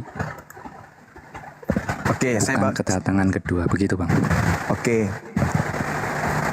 Jadi kalau Anda melihat ya di dalam pengajaran Yesus di Yohanes 3, barang siapa yang percaya, barang siapa mengasihi aku dan Bapa akan berada di dalam dia. Barang siapa tidak percaya, akan terjadi sebaliknya. Kan begitu? Nah, kemudian barang siapa yang percaya kepada anak, percaya kepada Bapa. Dan barang siapa yang percaya kepada Bapa dan percaya kepada anak, aku dan Bapa akan berada bersama-sama dengan dia. Aku bersama dengan dia. Pertanyaannya, apakah itu berarti Bapa juga ada di dalam murid-murid Yesus? Yes. Wujudnya? Tidak. Tapi ajarannya. Jadi yang dimaksud di dalam data yang saudara bawa Yohanes 14 nomor 21 itu ketika Yesus berkata bahwasanya siapa yang memegang perintahku dan melakukannya, dia mengasihi aku. Berarti yang dimaksud aku menyertai di situ adalah perintahku, menyertai mereka. Sama seperti pengakuan Yesus di dalam Yohanes 8:29. Bapa tidak membiarkan aku seorang diri, melainkan Bapa menyertai aku. Bukan berarti Bapa itu ada di dalam diri Yesus. Wujudnya, hakikatnya enggak. Tetapi yang menyertai Yesus adalah ajaran Bapa, firman Bapa yang datang kepada Yesus, yang senantiasa membuat Tuhan berkenan kepada Yesus. Yohanes 14 jelas nomor 21. Barang siapa memegang perintahku, perintah, maka aku akan bersama dengan dia. Perintah, ketika perintah Yesus tidak dipegang, perintah Yesus ditinggalkan, maka Yesus tidak ada di situ. Kalau ada orang yang menegakkan perintah-perintah Yesus, maka Yesus ada di situ. Itu maksudnya, bukan berarti Yesus datang, enggak. Jangan Anda anggap Yesus itu makhluk roh, seperti hantu, enggak. Jadi, nasihat Yesus dalam Matius 24 itu tolong sekali lagi dipahami dengan baik, jangan diplesetkan.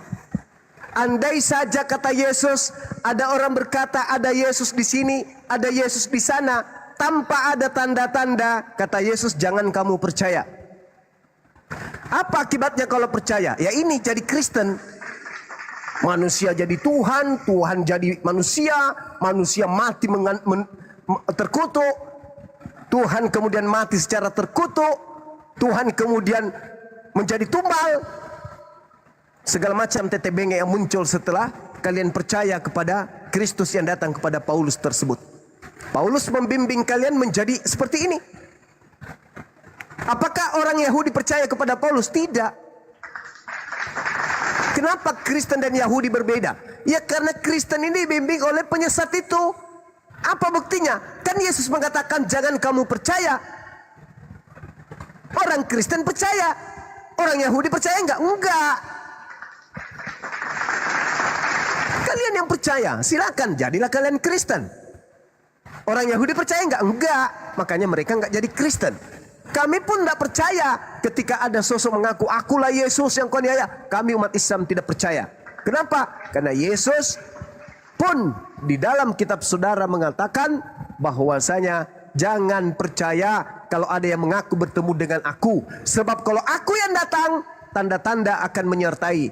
Matahari menjadi gelap, bulan tidak bercahaya, bintang berjatuhan, kuasa langit berguncang. Nampak aku di tengah langit, seluruh manusia meratap, seluruh manusia akan melihat aku. Apakah itu sudah terjadi?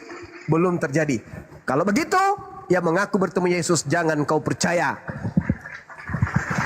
Karena aku datang dengan tanda-tanda.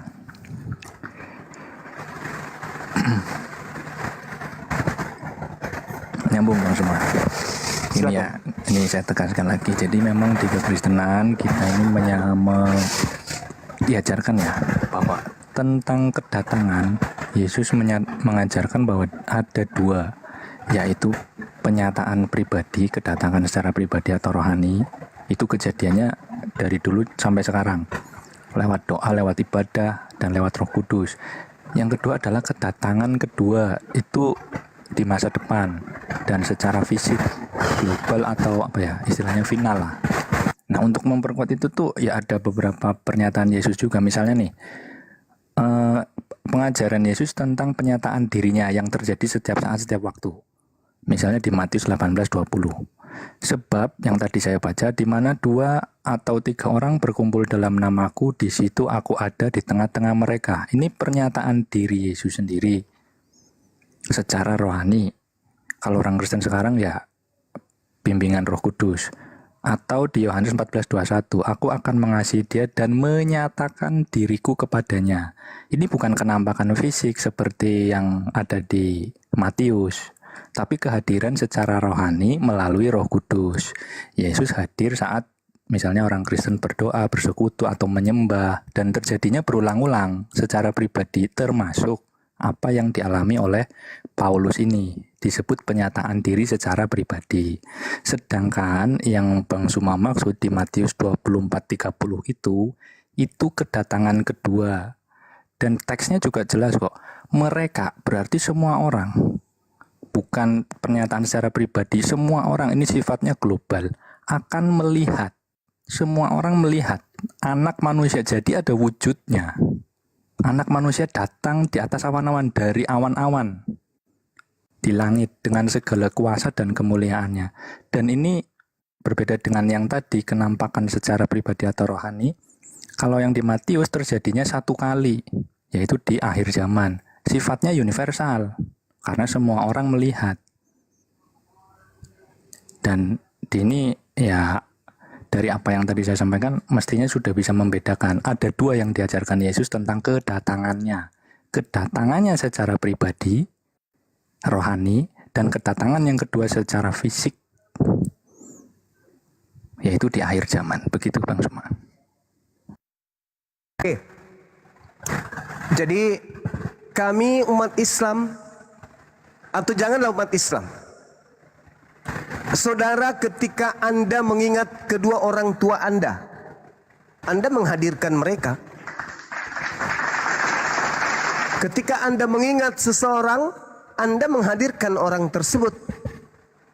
Bukan berarti orang tua Anda datang kepada Anda dalam bentuk roh. Bukan. Tetapi Anda sedang menghadirkan beliau dalam benak saudara. Inilah yang diterangkan kemudian oleh Matius 18 nomor 20. Anda memaknai seakan-akan yang datang itu Yesus dalam bentuk roh. Kagak. Yang dimaksud Matius 18:20 di situ itu adalah firman, perkataan, ajaran Yesus. Sebab di mana 2 orang 3 orang berkumpul dalam namaku, maksudnya dalam ajaranku, emos, anoma, ajaranku, perkataanku, perkataan yang mengatasnamakan diriku, maka di situ ada aku. Di situ aku ada di tengah-tengah mereka. Bukan berarti dia datang dalam bentuk sosok roh. Bukan itu yang dimaksud. Kalau Anda ingin kemudian mengatakan Matius 18 nomor 20 sama yang dialami oleh Paulus, tolong sekarang juga Anda ke lapangan. Aku ingin lihat. Tolong hadirkan Yesus di situ dalam bentuk cahaya. Dan aku ingin lihat Bro Admin buta, lalu pingsan kemudian seperti orang kena epilepsi. Silakan Anda buktikan kalau Anda mengutip Matius 18 nomor 20 sama kejadiannya terhadap Paulus. Tidak, Bung. Yang datang kepada Paulus itu iblis. Coba sekarang Anda berkumpul sama orang Kristen. Hadirkan Yesus. Apakah ada cahaya datang menyelimuti kalian? Apakah ada kemudian di antara kalian mencari buta? Apakah ada kalian kelepak-kelepak, kerasukan? Gak ada itu. Yang dimaksud Matius 18:20 menghadirkan Yesus dalam bentuk pengajarannya. Bukan sosok hantu yang datang. Sedangkan yang terjadi di Paulus itu setan. Lukas 10:18, aku melihat setan jatuh dari langit dalam bentuk cahaya. Sedangkan Yesusnya membedakan, kalau aku yang datang cahayanya bukan untuk satu orang. Cahayanya dari timur sampai ke barat seperti matahari. Semua manusia akan melihat. Apakah itu terjadi kepada Paulus? Tidak. Anda beralibi. Anda berasumsi. Oh ada bang. Matius 18:20. Barang siapa yang berdoa dalam namaku, aku akan hadir di situ. Oke. Silakan Anda lakukan, praktekkan itu. Anda akan mendatangkan Yesus. Anda akan mengingat dia. Ingatan Anda tertuju kepada Yesus. Tapi tidak ada juga cahaya dari langit menyertai Anda, bukan? Jangan lebay kayak Paulus.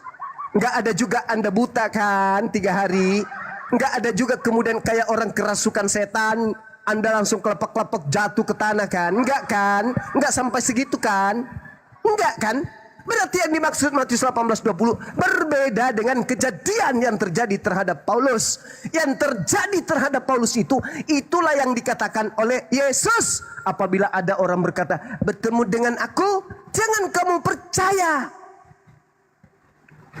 Sekarang kalau Anda masuk ke gereja atau masuk ke dalam bilik Anda, habis itu Anda keluar, Paman, ya, aku tadi bertemu dengan Yesus loh. Yang kami tahu, Anda bertemu dalam bentuk Anda mendatangkan dia dalam pikiran saudara. Tidak datang dalam bentuk hantu. Aku Yesus. Bukan kayak gitu kan. Itulah yang minta Yesus dihindarkan. Supaya jangan kemudian mengajarkan kepada orang lain bertemu Yesus di padang gurun. Dan kalau ada yang mengaku itu, kata Yesus, jangan kau percaya. Jangankan ente sebagai Kristen, kami umat Islam ketika kami beriman kepada Nabi Isa, benak kami kemudian bersalawat, mengucapkan pemberkatan kepada beliau, ingatan kami tertuju kepada dia. Dan dia pasti juga akan mengetahui bahwasanya orang-orang sebelumku juga akan memuliakan aku. Orang-orang setelahku maksudnya akan memuliakan aku. Karena siapa? Karena roh kebenaran akan mengajarkan mereka untuk memuliakan aku. Itu real di dalam kitab saudara. Jadi kalau Anda mengatakan sama dengan Paulus mengingat Yesus, berdua berbicara dalam nama Yesus sehingga Yesus, oh salah Anda, nggak nyambung. Yang dimaksud Yesus bukan itu. Yang dimaksud itu bukan itu yang dimaksud Yesus. Kami pun bisa menghadirkan Yesus. Dalam pikiran kami, Yesus seorang nabi, membangkitkan orang mati ketika dia di tengah-tengah Bani Israel. Iya, tergambar itu. Ajaran Yesus itu tergambar. Tapi kalau saya mengatakan, aku ketemu dengan Yesus ketika aku lagi mancing di sungai. Yesus datang dalam bentuk cahaya dan berkata, akulah Yesus yang kau aniaya. Itu beda saudara.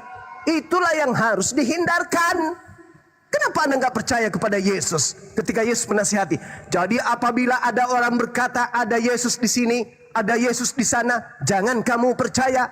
Apabila ada orang berkata ada Mesias di padang gurun, ada Mesias dalam bilik rahasia, jangan kamu percaya. Sebab dijawab oleh Yesus, Yesus palsu, Kristus palsu akan bermunculan dan akan melakukan trik penyesatan berupa mukjizat sekiranya mungkin menyesatkan banyak orang. Itu. Oke Bang Suma, gini Bang Suma, Iya, sekali silakan. lagi. Ya enggak apa-apa lah, memang yang diajarkan di kekristenan itu begitu, kedatangannya ada dua. Nah sekarang saya mau membuktikan pernyataan Bang Suma. Bang Suma kan tadi mengatakan, Yesus kan mengatakan pada waktu itu jika orang berkata kepada kamu, lihat Mesias ada di sini atau Mesias ada di sana, jangan kamu percaya. Itu perintah Yesus, dan saya yakin itu juga menurut Bang Suma perintah Nabi Isa. Nah pertanyaan saya, bagaimana kemudian Bang Suma misalnya begini, mohon maaf nih karena Bang Suma juga Muslim ya. Di Muslim kan juga diajarkan bahwa Nabi Muhammad bertemu di langit kedua. Bagaimana Bang Suma kemudian malah bisa percaya begitu? Padahal perintahnya jelas. Pada waktu itu jika orang berkata kepada kamu, lihat Mesias ada di sini, Mesias ada di sana, jangan kamu percaya. Bagaimana Bang Suma kemudian bisa percaya? Silakan. Oke. Sebenarnya begini saudara bro admin, kalau Anda pernah belajar tentang Bible, mengikuti saya yang belajar Bible, Matius 24 nomor 23 itu tidak ada kata lihat di situ, Bung. Itu penambahan Lembaga Bible Indonesia. Sedangkan kalau Anda melihat aslinya, di situ hanya tertulis pada waktu itu jika ada orang berkata kepada kamu, Mesias ada di sini, Mesias ada di sana, jangan kamu percaya. Nah, sekarang kamu di situ siapa? Kan Yesus ditanya oleh orang-orang Farisi yang ada di Bukit Zaitun. Apakah orang-orang Farisi, apakah murid-murid Yesus yang ada di Bukit Zaitun datang kepada Nabi Muhammad? Atau Nabi Muhammad datang kepada mereka yang hidup di abad pertama di Bukit Zaitun? Jadi nggak nyambung. Yesus sedang menasehati muridnya Bani Israel. Jangan kemana-mana kawan. Yesus sedang ditanya oleh manusia yang hidup abad pertama.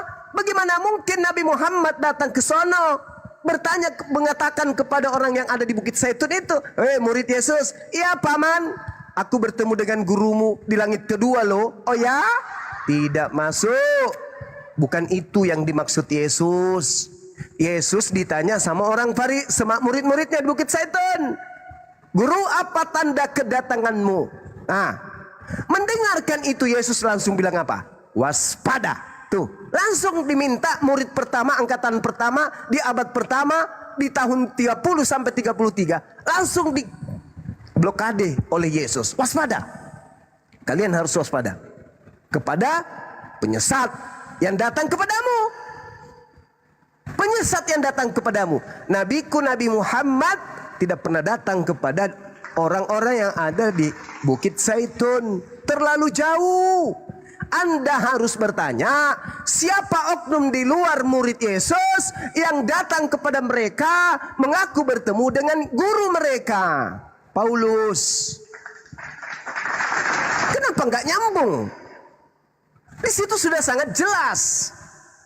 Jadi Paulus yang datang ke tanah Yudea, Paulus yang datang kemudian kepada orang-orang Yahudi, mengajarkan kepada mereka, aku bertemu dengan Yesus loh. Murid-murid Yesus tidak percaya karena terlanjur sakit hati, dianiaya. Kata gurunya, waspadalah kepada penyesat yang datang kepadamu dengan memakai namaku dan berkata akulah dia. Saatnya sudah dekat, jangan kamu percaya. Sebelum itu terjadi, kamu terlebih dahulu ditangkap, dianiaya, dipenjara, disesat, dihadapkan kepada raja-raja. Lalu setelah itu dia aniaya. Habis dia aniaya, sang penganiaya datang. Shalom alaikum. Paulus yang telah menganiaya kami. Ada apa Paulus? Aku sudah bertaubat loh. Kenapa bisa bang? Aku bertemu dengan gurumu di padang gurun. Kira-kira muridnya percaya nggak? Sedangkan mereka sebelum teraniaya sudah disampaikan, hati-hati penyesat akan datang kepadamu dengan memakai namaku. Tapi penyesatnya sebelumnya menganiaya kamu dulu. Kira-kira si murid percaya nggak? Murid, iya Paulus, aku tuh yang menganiaya kamu. Iya tahu. Terus aku ketemu dengan gurumu loh. Oh ya? Apa kata guruku? Aku ditunjuk jadi rasul. Oh gitu. Setelah kamu puas menganiaya kami, sekarang kau jadi rasul. Enak kali kau. Kami yang berdarah-darah, kami yang bersama dengannya. Kok milik kamu? Gak benar guru kami ini. Pilih kasih.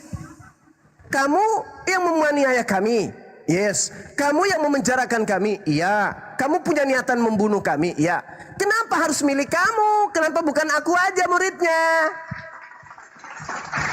Kenapa harus kamu? Jangan-jangan yang datang ke kamu itu bukan guru kami. Karena guru kami mengatakan, waspadalah kepada penyesat yang datang kepadamu dengan memakai namaku dan berkata akulah Kristus. Jangan kamu percaya. Maaf Paulus, silakan kamu jual agamamu keluar Yahudi. Di sini nggak laku. Kami sudah mendapatkan nasihat kuat dari guru kami. Apabila ada orang berkata bertemu dengan guru kami, berkata bertemu dengan guru kami di padang gurun, di padang pasir, di padang ujung pandang, kata guru kami, jangan kamu percaya. Maka Paulus enyahlah daripada kami. Akhirnya Paulus menulis surat. Dari Paulus, Rasul Yesus Kristus yang diutus menjadi Rasul untuk orang-orang non-Yahudi.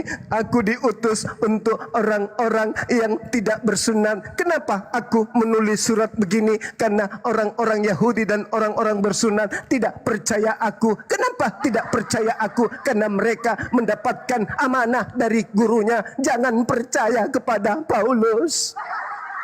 Maka yang percaya hanya orang-orang non-Yahudi. Lahirlah Kanyoli. Orang Kanyoli yang percaya kepada Paulus. Orang Yahudi tidak percaya karena mereka memegang amanah guru mereka. Itu fakta, itu real. Makanya orang Yahudi tetap Yahudi, tidak menjadi aliteng. Itu saudara. Sedangkan kalian bukan murid Yesus. Hei bro admin, ya paman, aku ingatkan kepadamu ya bro admin. Apa paman? Ketika nanti kamu bertemu orang mengaku bertemu dengan aku di padang gurun, mengaku bertemu dengan aku dalam bilik penjara, jangan kamu percaya ya. Ya paman. Maka ketika Paulus datang membawa suratnya, ketika saudara bro admin pernah mendengarkan langsung dari Yesus, jangan percaya kepada oknum yang membawa namanya bertemu dengan dirinya di padang gurun dan dalam bilik penjara, maka bro admin akan mengatakan, sorry lah ya. Aku tidak percaya. Guruku sudah mengatakan kepadaku, jangan kamu percaya. Tetapi karena Bro Admin ini bukan Bani Israel, bukan murid Yesus, bukan kemudian yang mendapat mandat untuk berhati-hati kepada Paulus, kepada orang yang mengaku bertemu dengan Yesus di padang gurun, maka Bro Admin justru berjuang mati-matian agar orang ikut-ikutan percaya kepada Paulus yang mengaku bertemu dengan Kristus di padang gurun. Sorry ya, kami lebih percaya kepada Yesus. Nah, begitu. Silakan Saudara Kanjoli. Saudara Bro Admin atau siapapun itu, silakan. Ya, jadi jangankan Katolik, jangankan orang Kristen, jangankan Paulus atau Yesus, orang Yahudi itu nggak percaya sama Yesus, nggak mengakui Yesus sama sekali, orang Yahudi.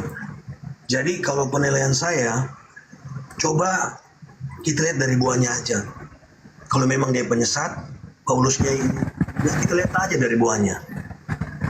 Dan silakan di-compare, atau Bang Suma belum baca kisah lengkap tentang Paulus, Saulus setelah dia bertobat.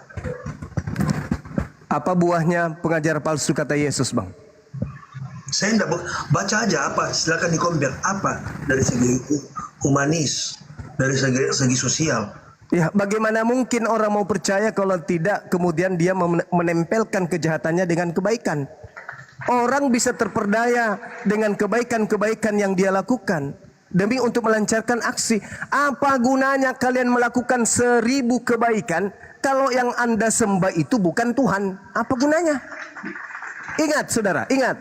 Di dalam Matius 7 nomor 15, agar Yesus mewaspadakan murid-muridnya kepada nabi palsu. Dan nabi palsu itu bisa dilihat dari buahnya, bisa dilihat dari pengikutnya, bisa dilihat dari ajarannya. Apa buah dari pengajaran nabi palsu? Pengikutnya memanggil Yesus dengan panggilan Tuhan, bernubuat memanggil Yesus dengan nama Yesus, mereka bernubuat, bermujizat, mengusir setan pakai nama Yesus. Itu buah-buah dari nabi palsu. Itu di mana? Di Islam atau di Kristen? Kristen, Paman. Bagaimana mungkin ajaran Kristen ini bisa laku kalau semuanya hanya nampak kejahatan? Membunuh, memperkaos, memperkaos. Mana bisa? Tidak akan ada yang bisa disesatkan. Tapi ingat saudara, perintah membunuh, perintah bersaksi dusta, semuanya sudah dibatalkan oleh Yesus, oleh Paulus. Lalu Paulus membentuk ajaran baru. Sekarang kalau Tuhan mengatakan, jangan ada ilah lain di hadapanku. Atau jangan itu, jangan kau membunuh, kata Tuhan. Lalu Paulus membatalkan perintah itu. Perintah dalam Taurat dibatalkan Paulus. Di dalam Efesus 2 nomor 15, dengan matinya Yesus, segala perintah dalam hukum Taurat dibatalkan. Lalu Paulus bikin perintah baru. Jangan kau membunuh. Orang Kristen mentaati tidak membunuh, ikut Tuhan atau ikut Paulus? Ikut Paulus. Sama-sama bagus. Perintahnya jangan membunuh. Sama-sama bagus.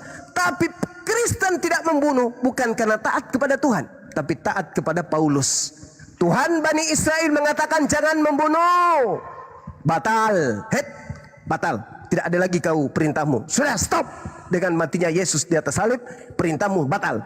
Sekarang saya menggantikan kau bikin perintah baru. Kata Paulus, jangan kalian membunuh. Nah, itu perintah baru tuh. Isinya sama, tapi yang memerintahkan beda. Satu perintah Bapak udah dibatalkan, pasang badan dia. Hei, kalian, jangan membunuh. Berdasarkan apa? Berdasarkan kasih. Kasih apa? Yesus mati untuk kita. Maka jangan kalian membunuh. Akhirnya apa yang terjadi? Kristen taat kepada siapa? Kepada Paulus. Iblislah yang menjadi bapakmu dan kamu mau melakukan keinginan-keinginan bapakmu tersebut. Dia adalah pembunuh manusia pada awal mula. Dan apabila ia berkata, dia tidak berkata dengan kebenaran, dia tidak berkata dengan firman Tuhan, melainkan atas dirinya sendiri. Sekarang orang Kristen menjadi baik, mengasihi, tidak membunuh katanya, membantu orang lain, menolong orang lain, mendoakan musuhnya. Itu perintah siapa? Perintah Tuhan atau perintah Paulus? Perintah Paulus. Bagus memang, tapi itu bukan firman Tuhan lagi. Firman Tuhannya dibatalkan dulu. Habis itu dia berdiri sebagai pengganti. Jangan kau membunuh ya, jangan kau begini ya, jangan kau begini ya. Dan Kristen mentaati itu. Artinya apa? Dengan kata lain, Kristen telah mentaati nabinya si Kristus palsu tersebut. Anda melihat Kristen baik menurut Anda. Menurut Anda. Dan kalau Kristen tidak baik, yang nampak hanya keburukan. Siapa yang mau tersesat dengan itu? Gak ada. Tidak ada yang mau ikut tersesat. Makanya Yesus mengatakan, waspadalah kepada penyesat yang datang dengan memakai namaku. Ketika dia memakai namaku, pasti yang diajarkan adalah hal-hal yang baik. Jangan begini, jangan begono, jangan begini, jangan begono. Tapi itu adalah obat. Ada hal yang ingin dia jual si penyesat itu. Apa? Mengkudeta Tuhan. Tuhan jadi pensiun. Yang dilantik menjadi Tuhan aku. Nanti ada Tuhan bernama Yesus Kristus yang akan dijualnya. Yang diangkatnya sejajar, sehakikat dengan Tuhanku. Waspada dengan penyesat tersebut. Apa yang terjadi? Betulkah? Yes. Orang-orang Kristen mensehakikatkan, mensejajarkan antara Yesus Kristus dengan Bapa Elohim. Siapa yang tertawa? Siapa yang murka ketika dia disetarakan dengan ciptaannya? Pencipta langit dan bumi. Siapa yang sejahtera, siapa yang bahagia, siapa yang tepuk tangan ketika manusia mensejajarkan ciptaan dengan pencipta langit dan bumi? Iblis. Marah nggak si bapak ketika dia disejajarkan dengan manusia, meskipun itu anaknya? Marah pasti. Marah pasti. Bahagia nggak iblis ketika kemudian Tuhan pencipta langit dan bumi sudah disetarakan dengan makhluk bernama Yesus Kristus? Bahagia nggak iblis? Bahagia. Siapa mereka yang telah mensejajarkan Yesus Kristus dengan pencipta langit dan bumi? Korban iblis. Siapa? Siapa pengikutnya? Kristen. Sederhana itu. Sederhana. Maka Kristen mengatakan Tritunggal, Trinitas, Yesus dan Bapa satu. Yesus sehakikat dengan Bapa, Bapa esa, maka Yesus juga esa. Yesus sehakikat dengan Bapa. Siapa yang tertawa ketika Anda mendudukkan Yesus Kristus ini sehakikat dengan pencipta langit dan bumi? Siapa yang tertawa? Siapa yang merasa merdeka? Siapa yang merasa menang? Bilisis. Itu yang senang. Sementara Tuhan mengatakan apa? Jangan ada ilah lain di hadapanku. Hendak dengan siapa engkau mempersamakan aku sehingga kami sama. Engkaulah saksi-saksiku. Tidak ada Tuhan yang dibentuk menjadi daging. Tidak ada. Yesaya 43 nomor 10. Tidak ada Tuhan yang dibentuk sebelum aku dan tidak ada Tuhan yang dibentuk setelahku. Tapi Kristen muncul berdasarkan ajaran Paulus. Tuhan dibentuk dalam bentuk daging. Tuhan datang dalam bentuk manusia. Lalu manusia ini disehakikatkan dengan pencipta langit dan bumi. Na'udzubillah, summa na'udzubillah. Padahal Yesus mengatakan apa? Yohanes 17 nomor 3. Hidup kekal itu adalah mereka mengenal engkau satu-satunya Tuhan. Dan mengenal aku Yesus Kristus sebagai utusan. Utusan tok. Tapi Kristen mengangkat si utusan ini selevel dengan Tuhan. Inilah yang menjadi keberhasilan iblis. Makanya Yesus mengatakan, waspadalah kepada penyesat yang datang kepadamu dengan memakai namaku. Dia akan menyesatkan banyak orang. Kalau saudara Kristen berkata, kami Kristen bukan disesatkan oleh Kristus palsu. Tolong tunjukkan. Mana orang banyak yang disesatkan oleh Kristus palsu itu? Dan apa nama kelompok tersebut? Silakan. Oke Pak. Bang Paulus. Setelah Bapak menunjukkan bahwa dia penyebab. Syukran saudara Bambung. Barakallahu fik. Saudara Sul, barakallahu fik. Lanjut. Dia penyebab orang Kristen percaya kepada Paulus. Bapak tadi mengatakan membuat Bapak di surga menjadi marah. Nah, Paulusnya dapat apa dari yang dia lakukan? Untuk menipu ini dia dapat apa? Oke. Saya jawab. Selanjutnya ada pertanyaan selanjutnya. Dan juga begini. Masuk akal enggak orang lagi dalam posisi enak difasilitasi? Saya percaya juga Anda juga tahu bahwa tujuan Saulus membantai umat Kristen di awal-awal itu, saya percaya Anda juga tahu alasannya. Nah, ngapain dia lagi di posisi enaknya difasilitasi? Terus tiba-tiba dia ninggalin itu? Apa faedahnya? Bahkan dia harus sampai kelaparan, sampai masuk penjara. Harusnya dia dengan posisi dia harus terus membantai orang yang menyembah Isa itu dong. Harusnya kalau orang mau suka aman, ngapain dia harus sampai tersiksa begitu? Dia tinggalin itu, dia masuk penjara berapa kali, hidupnya susah, kelaparan bahkan, dipasung. Ngapain dia harus seperti itu? Dan buahnya tuh secara, saya sudah jelaskan sebelumnya tadi, bahwa dia pengajarannya lebih baik secara sosial. Itu loh. Oke, saya jawab. Oke, silakan. Oke, Anda bertanya, apa manfaatnya bagi dia? Bagaimana dengan iblis? Apa manfaatnya bagi iblis? Tak ada. Iblis rela menerima neraka kekal demi untuk menyesatkan. Begitu juga dengan Paulus. Mazmur 58 nomor 3 Anda baca. Sejak di dalam rahim orang fasik itu menyimpang. Sejak dalam kandungan pendusta-pendusta itu telah sesat. Dari dalam kandungan pendusta itu sudah sesat. Paulus mengaku dalam Galatia 1, aku dipilih dari sejak dalam kandungan. Dipilih sebagai apa? Sedangkan Mazmur 53, 58, penyesat itu sudah dipilih dari sejak dalam kandungan.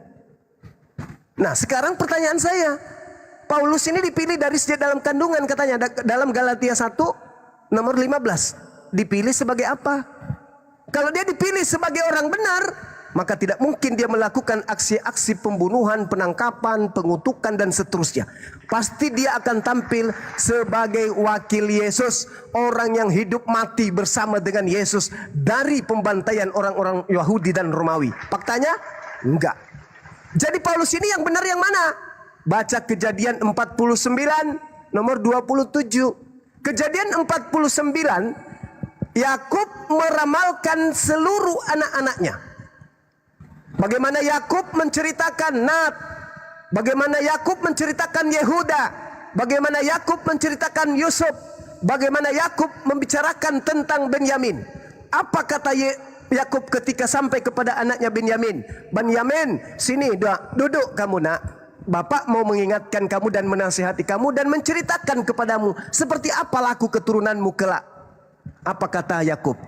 Engkau wahai Benyamin, lakumu seperti serigala. Keturunanmu kelak berlaku seperti serigala. Pada waktu pagi merampas, pada sore hari membagi-bagikan hasil rampasannya. Paulus di dalam Filipi 3 nomor 5 dengan bangganya dia mengatakan apa? Aku adalah orang Yahudi dari keturunan Farisi, dari Benyamin. Dari Benyamin, dari Farisi. Tuhan mengatakan di dalam Kejadian 49 tadi, Yakub mendapat wahyu, mendapat ilham, mendapat penglihatan. Yakub berbicara, keturunan Benyamin akan berlaku seperti serigala, merampok lalu membagi-bagikan hasil jarahan. Yang terjadi, Paulus keturunan Benyamin merampok Taurat, membagi-bagikan kepada pasukan-pasukannya. Merampok Yesus, membagi-bagikan kepada orang-orangnya, yaitu orang Roma, orang Yunani, orang Kristen. Ini fakta real kalau Anda berbicara mengenai Paulus. Yang ketiga, kalau ada seorang nabi, pemimpi yang mengaku menerima firman, mengaku melihat penglihatan, berbicara mengenai aku tapi bukan aku yang mengatakan itu kepadanya, maka nabi itu harus mati. Di mana itu tertulis? Ulangan 18, 19 sampai nomor 20. Apabila ada seorang nabi yang terlalu berani berbicara mengatasnamakan aku, apa yang tidak aku firmankan kepadanya, maka nabi itu harus mati dan dilenyapkan dari sebangsanya. Jadi jangan heran kalau Paulus itu mati digorok, karena dia nabi. Di mana Paulus disebut nabi? Kisah Para Rasul 13 nomor 1. Dan ada beberapa nabi dan pengajar di Antioquia. Salah satunya adalah Nabi Saulus laknatullah alaih. Itulah yang mengajarkan, kemudian hasil rampasannya diambil. Dia merampas dari Yahudi lalu dibagi-bagikan kepada Roma. Diangkatlah dia menjadi paus di sana. Menjadi Romo pertama. Itulah dia. Maaf Salma, dia tidak mengenai orang Yahudi. justru dia membantu orang Yahudi untuk membantai Kristen. Sebenarnya kalau Anda tahu tentang kisahnya. Hei, saudara, jangan kotori mulut Anda dengan sesuatu kebohongan. Enggak, silakan Anda baca Alkitab kalau gitu. Paulus tidak pernah membantai Kristen. Astaga. Astaga. Kristus. Hei, Pada yang dibantai oleh Paulus adalah Yudaism. Astaga. Murid-murid Yesus yang dibantai oleh Paulus. Ya benar. Sedangkan yang disebut Kristen itu adalah pengikut Paulus mula-mula yang ada di Antioquia, Turki. Oke, nah, jadi kita jangan ambil ini tentang suku atau apa.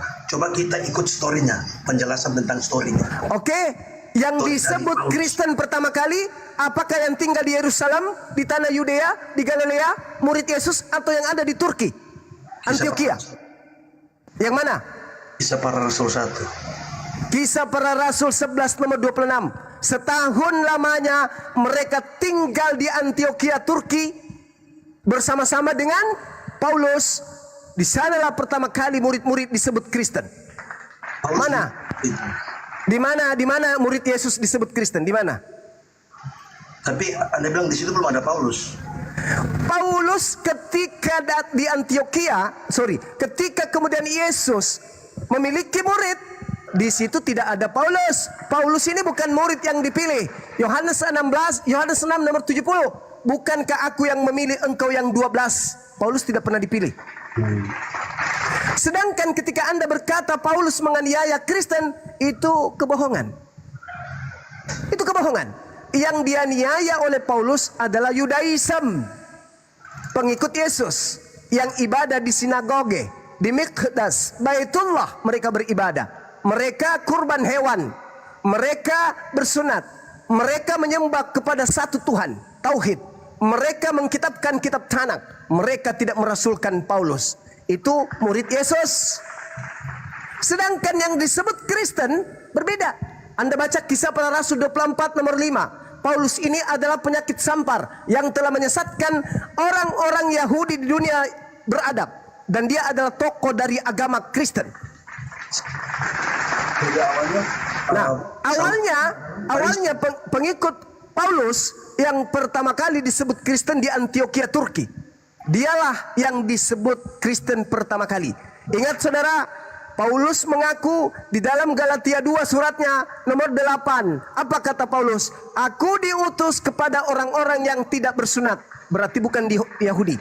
Dan dia tegaskan dalam suratnya Galatia 1 nomor 15.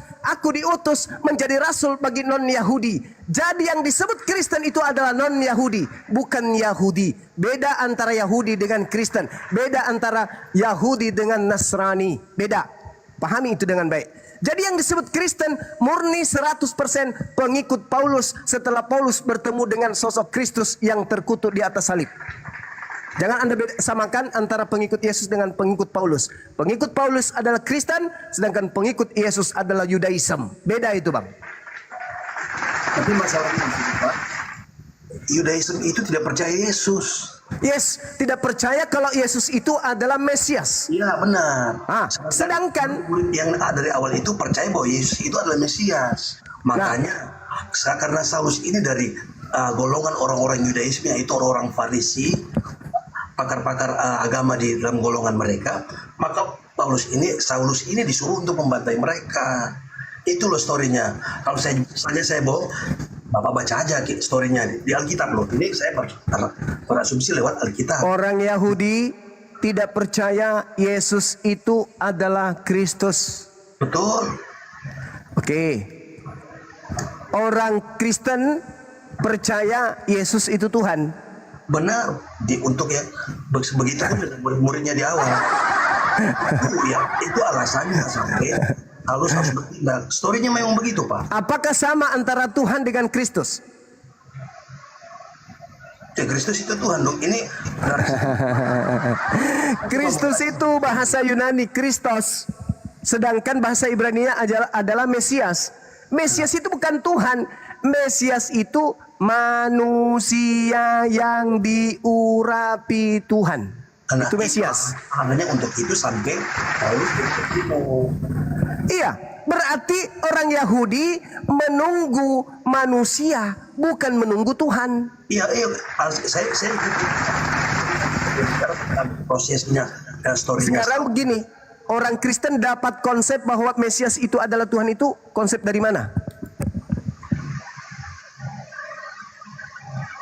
Dari Yesus sendiri yang menyatakan di 4 Injil sinopsis.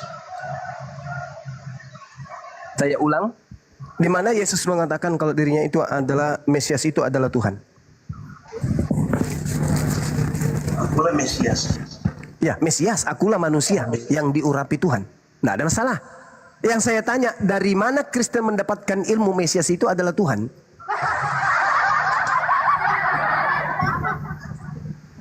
Wah, yang saya pelajari cuma dari 4 Injil itu, Pak. Nah, itu dia makanya.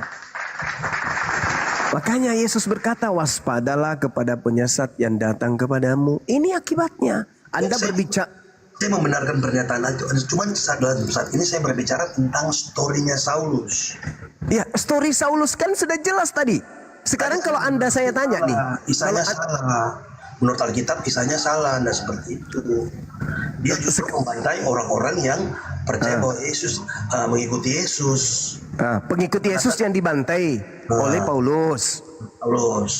Yesus berkata, penyesat itu datang, tapi sebelum dia melakukan aksi penyesatan, terlebih dahulu kamu dibantai oleh dia. Di mana ayatnya, Pak? Matius 21 nomor 8 nomor 12. Matius 21 ayat berapa, Pak? Pastor? Lukas 21 nomor 8 nomor 12. Lukas 8 ayat 12. Ayat 8, Bang, nomor 8. Lukas pasal berapa, Pak? 21 nomor 8. Ya, Bang. Lukas 21 ayat 8.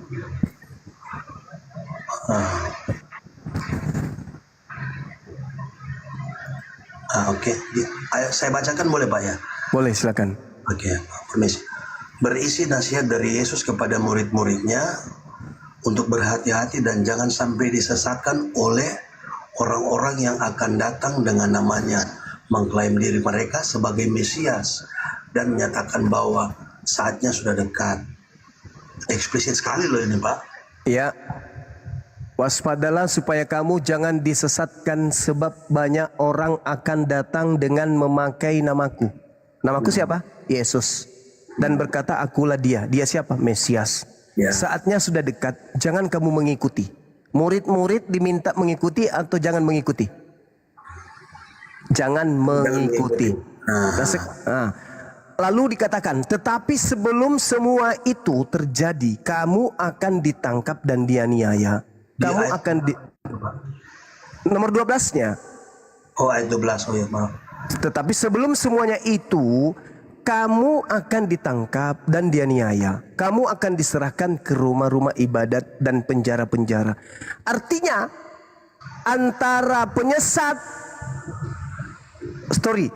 antara Yesus menasehatkan kepada muridnya dan masa antara muridnya dianiaya. Di situ Yesus menerangkan penyesat itu akan datang setelah murid-muridnya kemudian teraniaya. Pelakunya siapa? Yang melakukan penganiayaan terhadap murid Yesus. Artinya, ketika Yesus berkata waspadalah supaya kamu jangan disesatkan, berarti murid ini akan disesatkan. Namun sebelum kamu disesatkan, terlebih dahulu kamu itu dianiaya. Setelah kamu dianiaya, kamu disesatkan. Pertanyaan saya, siapa yang menganiaya murid Yesus dan siapa yang datang kepada murid Yesus ngaku-ngaku kemudian sebagai utusan Kristus? Silakan. Nah, tadi yang untuk kali ini sudah disampaikan oleh kedua rekan saya sebelumnya, ini berbicara tentang akhir zaman, Pak. Akhir zaman berarti menurut saudara murid-murid Yesus yang hidup di abad pertama masih hidup sampai akhir zaman? Konteksnya itu tentang nubuatan. Loh, ini bukan nubuatan. murid-murid bertanya kepada Yesus. Kata muridnya, "Guru, bila manakah itu terjadi dan apakah tandanya kalau itu akan terjadi?" Apa tandanya? Tandanya kamu dipenjara, kamu ditangkap, kamu dianiaya. Setelah itu penyesatnya datang. Kok jadi akhir zaman jadinya? Yesus sendiri mengatakan waktunya sudah dekat. Jangan kamu mengikuti mereka. Kenapa akhir zaman? Maksud Anda akan datang orang ngaku-ngaku Yesus lagi. Hehehe, aku Yesus. Aku Yesus. Anda akan menceritakan sejarah Paulus kedua gitu. Babak kedua, ada lagi orang yang mengaku Saulus, lalu kemudian orang itu menganiaya Kristen, lalu orang itu mengaku bertemu Yesus lagi di padang gurun dan di dalam bilik gitu. Ada lagi orang yang menuju ke Damsik gitu. Bikin babak baru lagi. Oh enggak, saudara, enggak begitu. Yesus diceritakan oleh Lukas berdasarkan hasil penyelidikan Lukas. Yesus berpesan kepada muridnya yang bertanya, "Guru, apa tandanya itu terjadi dan apa tanda kalau itu bakal terjadi? Bila manakah itu terjadi dan apa tandanya?" Kata Yesus, "Waspadalah supaya kamu jangan disesatkan, sebab banyak orang akan datang dengan memakai namaku dan berkata, akulah dia. Saatnya sudah dekat, jangan kamu mengikuti mereka." Kamu di situ muridnya Yesus, bukan orang yang hidup sekarang. Kata Yesus, tetapi sebelum semua itu kamu akan ditangkap dan dianiaya. Terjadi gak kepada murid Yesus? Terjadi. Siapa pelakunya? Paulus. Kenapa loncat ke akhir zaman?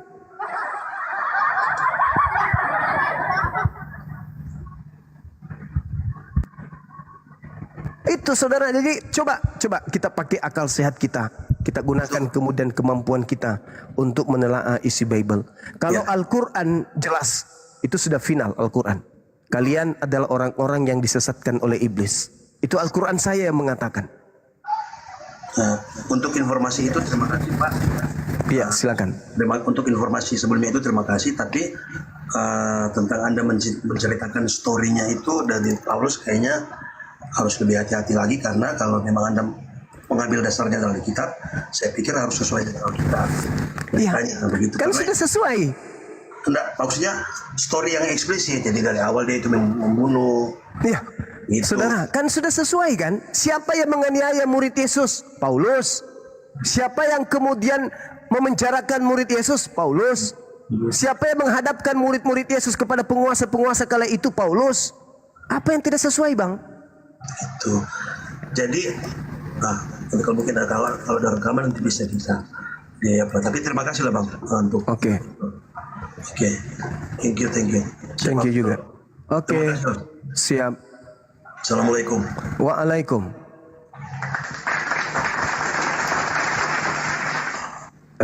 Silakan sahabat yang lain, saya ibadah sejenak. Lanjutkan dulu, Dinda.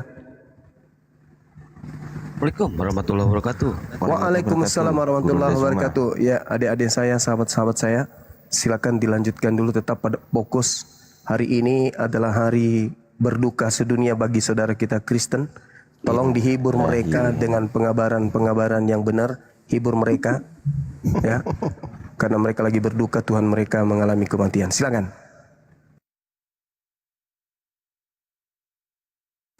Iya. Tadi kita sudah mengucapkan juga. Innalillahi wa inna ilaihi rajiun. Semoga amal ibadah Tuhannya Kristen diterima oleh Tuhannya Islam. Bener gak sih? Kan Tuhan mati.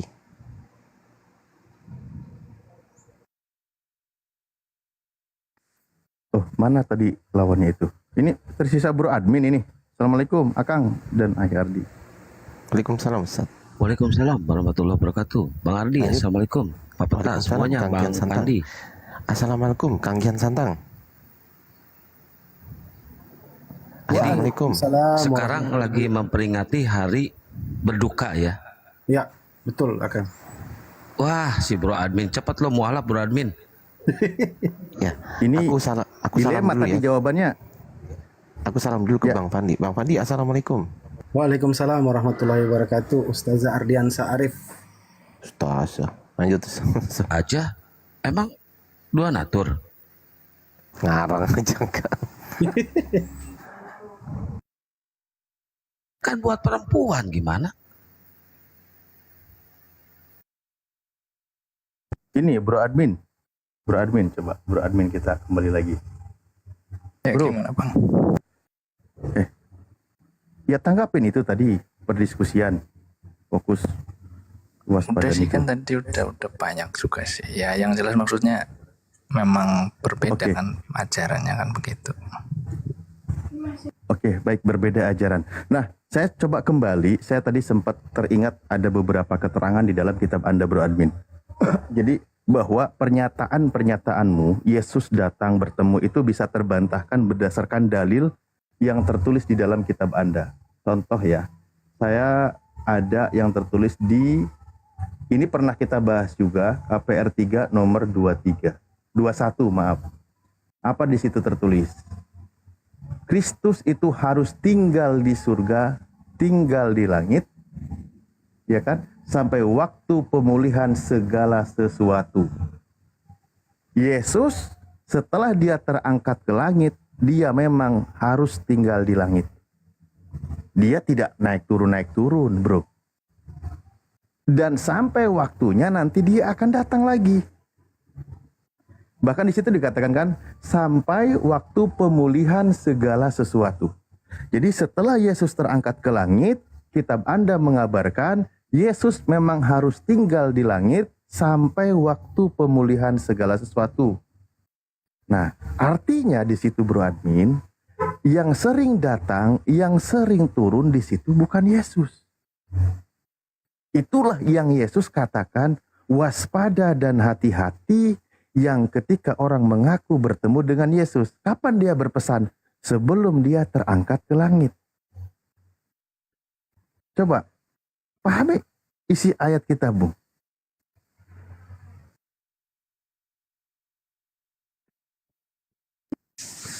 Ya gimana Bang Alif? Ya, aku sih ikut apa yang diajarkan aja sih. Oke, baik. Berdasarkan yang tertulis di dalam kitabmu, bahwa ketika Yesus terangkat ke langit, dia harus tinggal di langit, betul? Ya, betul. Nah, dan Yesus datang kedua kalinya nanti pada masanya, sesuai dengan keterangan dari Yesus itu sendiri sebelum dia terangkat ke langit, betul? Betul, secara fisik kok. Secara fisik, secara universal.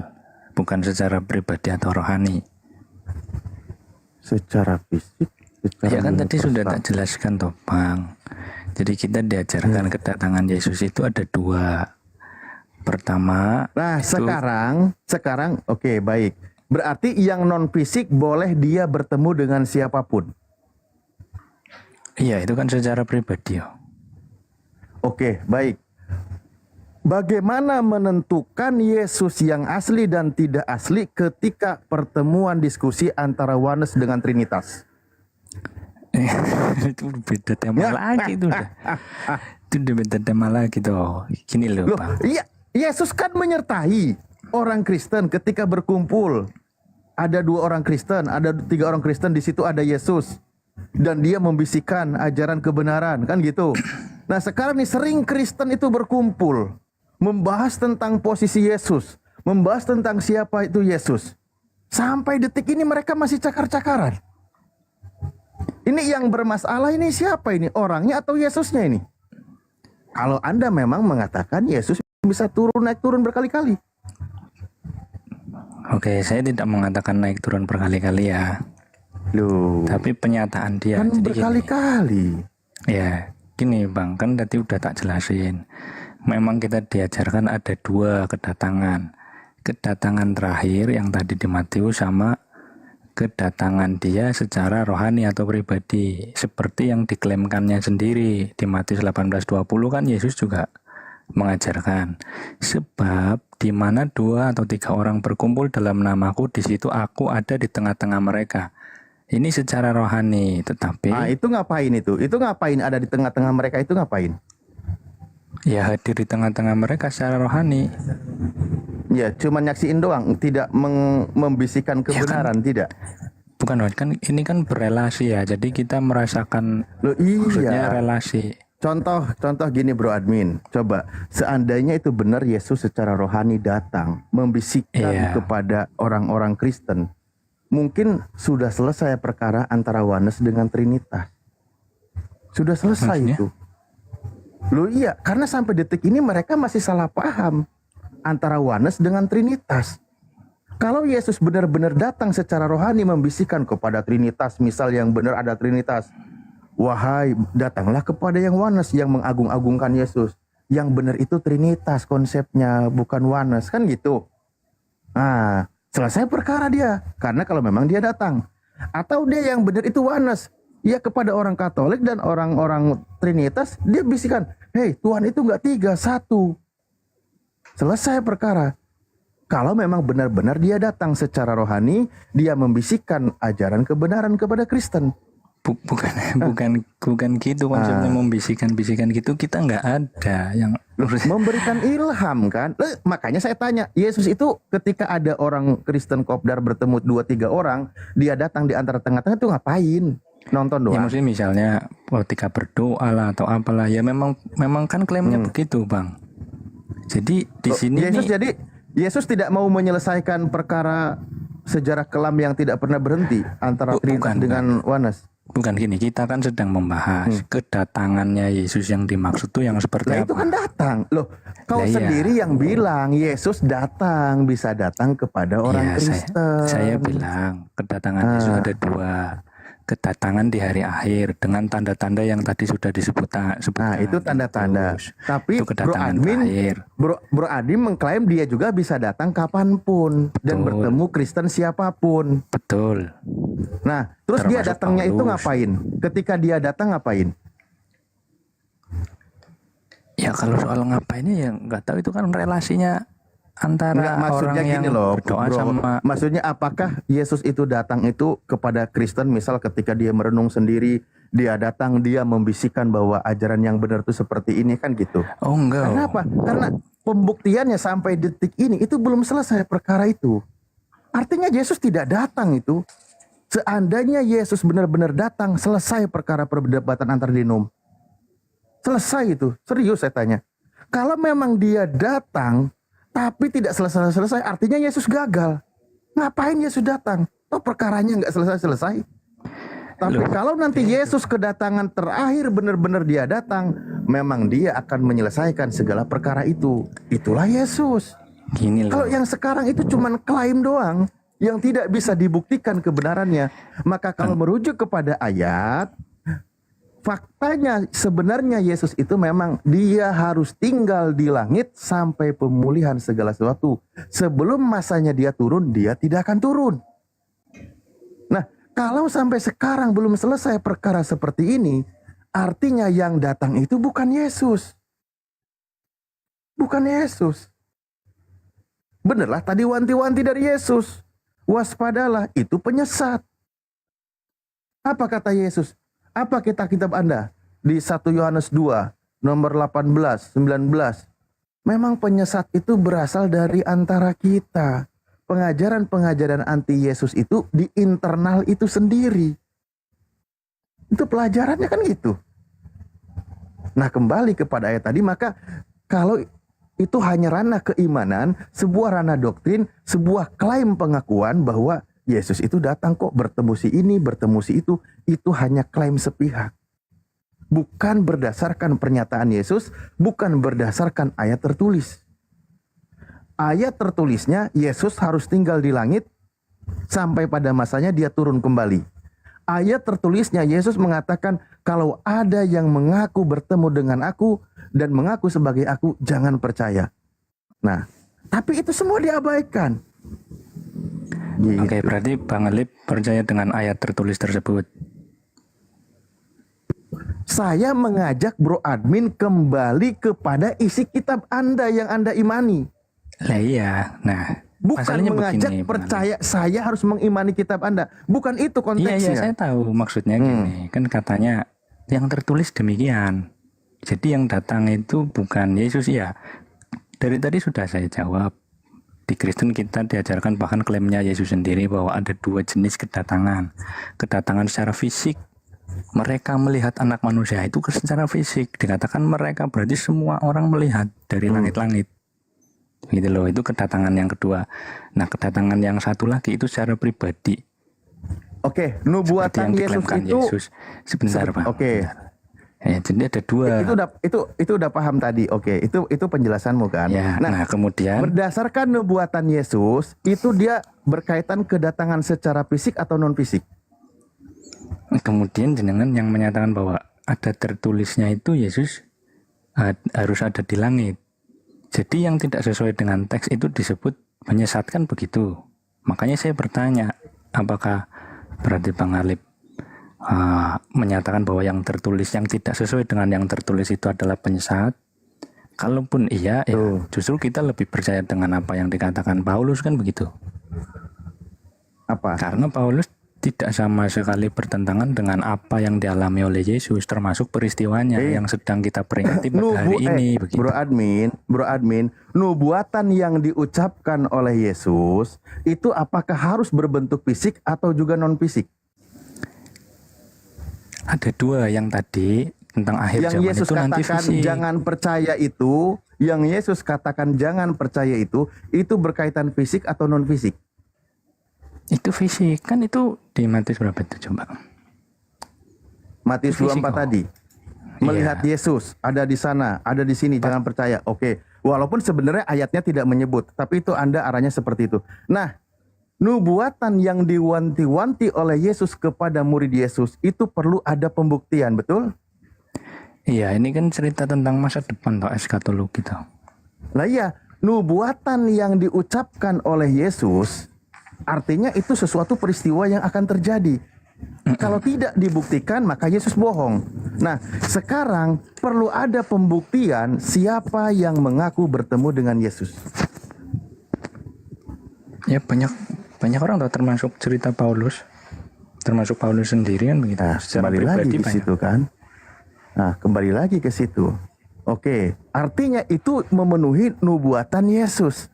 Nanti akan ada orang yang mengaku bertemu dengan Yesus dan pesan Yesus jangan percaya. Oke. Selesailah, berarti oknum itulah sasarannya. Ya sudah. Ya gini. Lah kan Anda sendiri yang sudah menjawab. Gini. Kalau dikatakan kemudian itu bukan Yesus dan artinya itu adalah kebalikan dari Yesus atau misalkan iblis, ya kita nggak menerima juga. Kenapa? Karena seandainya pun itu iblis, kenapa justru malah apa yang diajarkan kepada Paulus itu sejalan dengan apa yang ada di Injil Sinoptik? Nah, seharusnya kalau iblis itu kan bertentangan ya. Oke, baik. Di sini kita pembuktiannya. Salah Oke, satunya, sekarang kan kerana pembuktian. Sekarang kita kerana pembuktian. Oke, baik. Ajaran Paulus dengan ajaran Yesus. Kan gitu. Pembuktian nih. Atau ajaran Elohim. Coba. Atas informasi dari siapa? Atau atas perintah siapa? Atau atas ilham dari siapa? Paulus mengatakan kalau Yesus itu mati dengan cara terkutuk. Ya berdasarkan pengetahuannya, tahu kan dia dulunya orang Farisi ya, pengajar lah orang-orang. Pengetahuan Paulus. Saya tanya sekarang, apakah Sang Elohim, Sang Bapa dan Yesus menghendaki kalau Yesus itu mati terkutuk dan dikutuk? Ya memang menghendaki wafat sih, memang menghendaki peristiwa itu. Oh, kalau soal wafat, masalah wafat is oke lah. Saya siapapun akan berhak untuk mati, manusia kan gitu. Yang jadi masalah adalah contoh, jikalau Elohim adalah Bapakmu, kamu akan mengasihi aku. Berarti kan kata Yesus bahwa kalau kamu bertuhan yang benar, Yesus itu dikasihi. Betul. Itu ajaran Yesus. Nah sekarang kenapa Paulus tiba-tiba mengajarkan kalau Yesus itu manusia yang mati dengan terkutuk? Iya, karena memang bertentangan atau tidak dengan ajaran Yesus? Loh tidak dong. Paulus kan sedang menegaskan di dalam pengajaran yang dia dapat semasa Farisi, orang yang tergantung di tiang kayu itu adalah orang yang terkutuk. Sehingga Yesus menjadi terkutuk oleh karena kita, kan begitu. Seharusnya Yesus ini bukan orang berdasar gitu. Nah, oke. Nah, itu dia. Seharusnya Yesus bukan orang terkutuk, tapi Betul. ada oknum yang mengajarkan kalau Yesus itu terkutuk. Sekarang saya tanya lagi. Berdasarkan pernyataan Paulus di Galatia 3 nomor 13, yang mengutuk Yesus mati digantung pada kayu salib itu siapa? Menurut ajaran Paulus. Ya pengajaran itu toh. Bukan. Berarti yang mengutuk orang yang digantung pada kayu salib itu berdasarkan pernyataan Paulus itu siapa? ya berarti Tuhan, oh. Kan itu firman Tuhan. Terkutuklah orang yang tergantung di tiang kayu. Apakah Tuhan mengajarkan bahwa Tuhan itu mengutuk Yesus? Maksudnya Tuhan mengajarkan mengutuk Yesus? Apakah Elohim, Sang Bapa, mengajarkan kepada Yesus bahwa Yesus itu harus dikutuk oleh Bapa? Ya nggak ada sih yang berbunyi seperti itu. Cuma Ya nggak ada. Artinya bertentangan di sini. Sudah sangat jelas. Bukan bertentangan Bang, memang harus dialami seperti itu.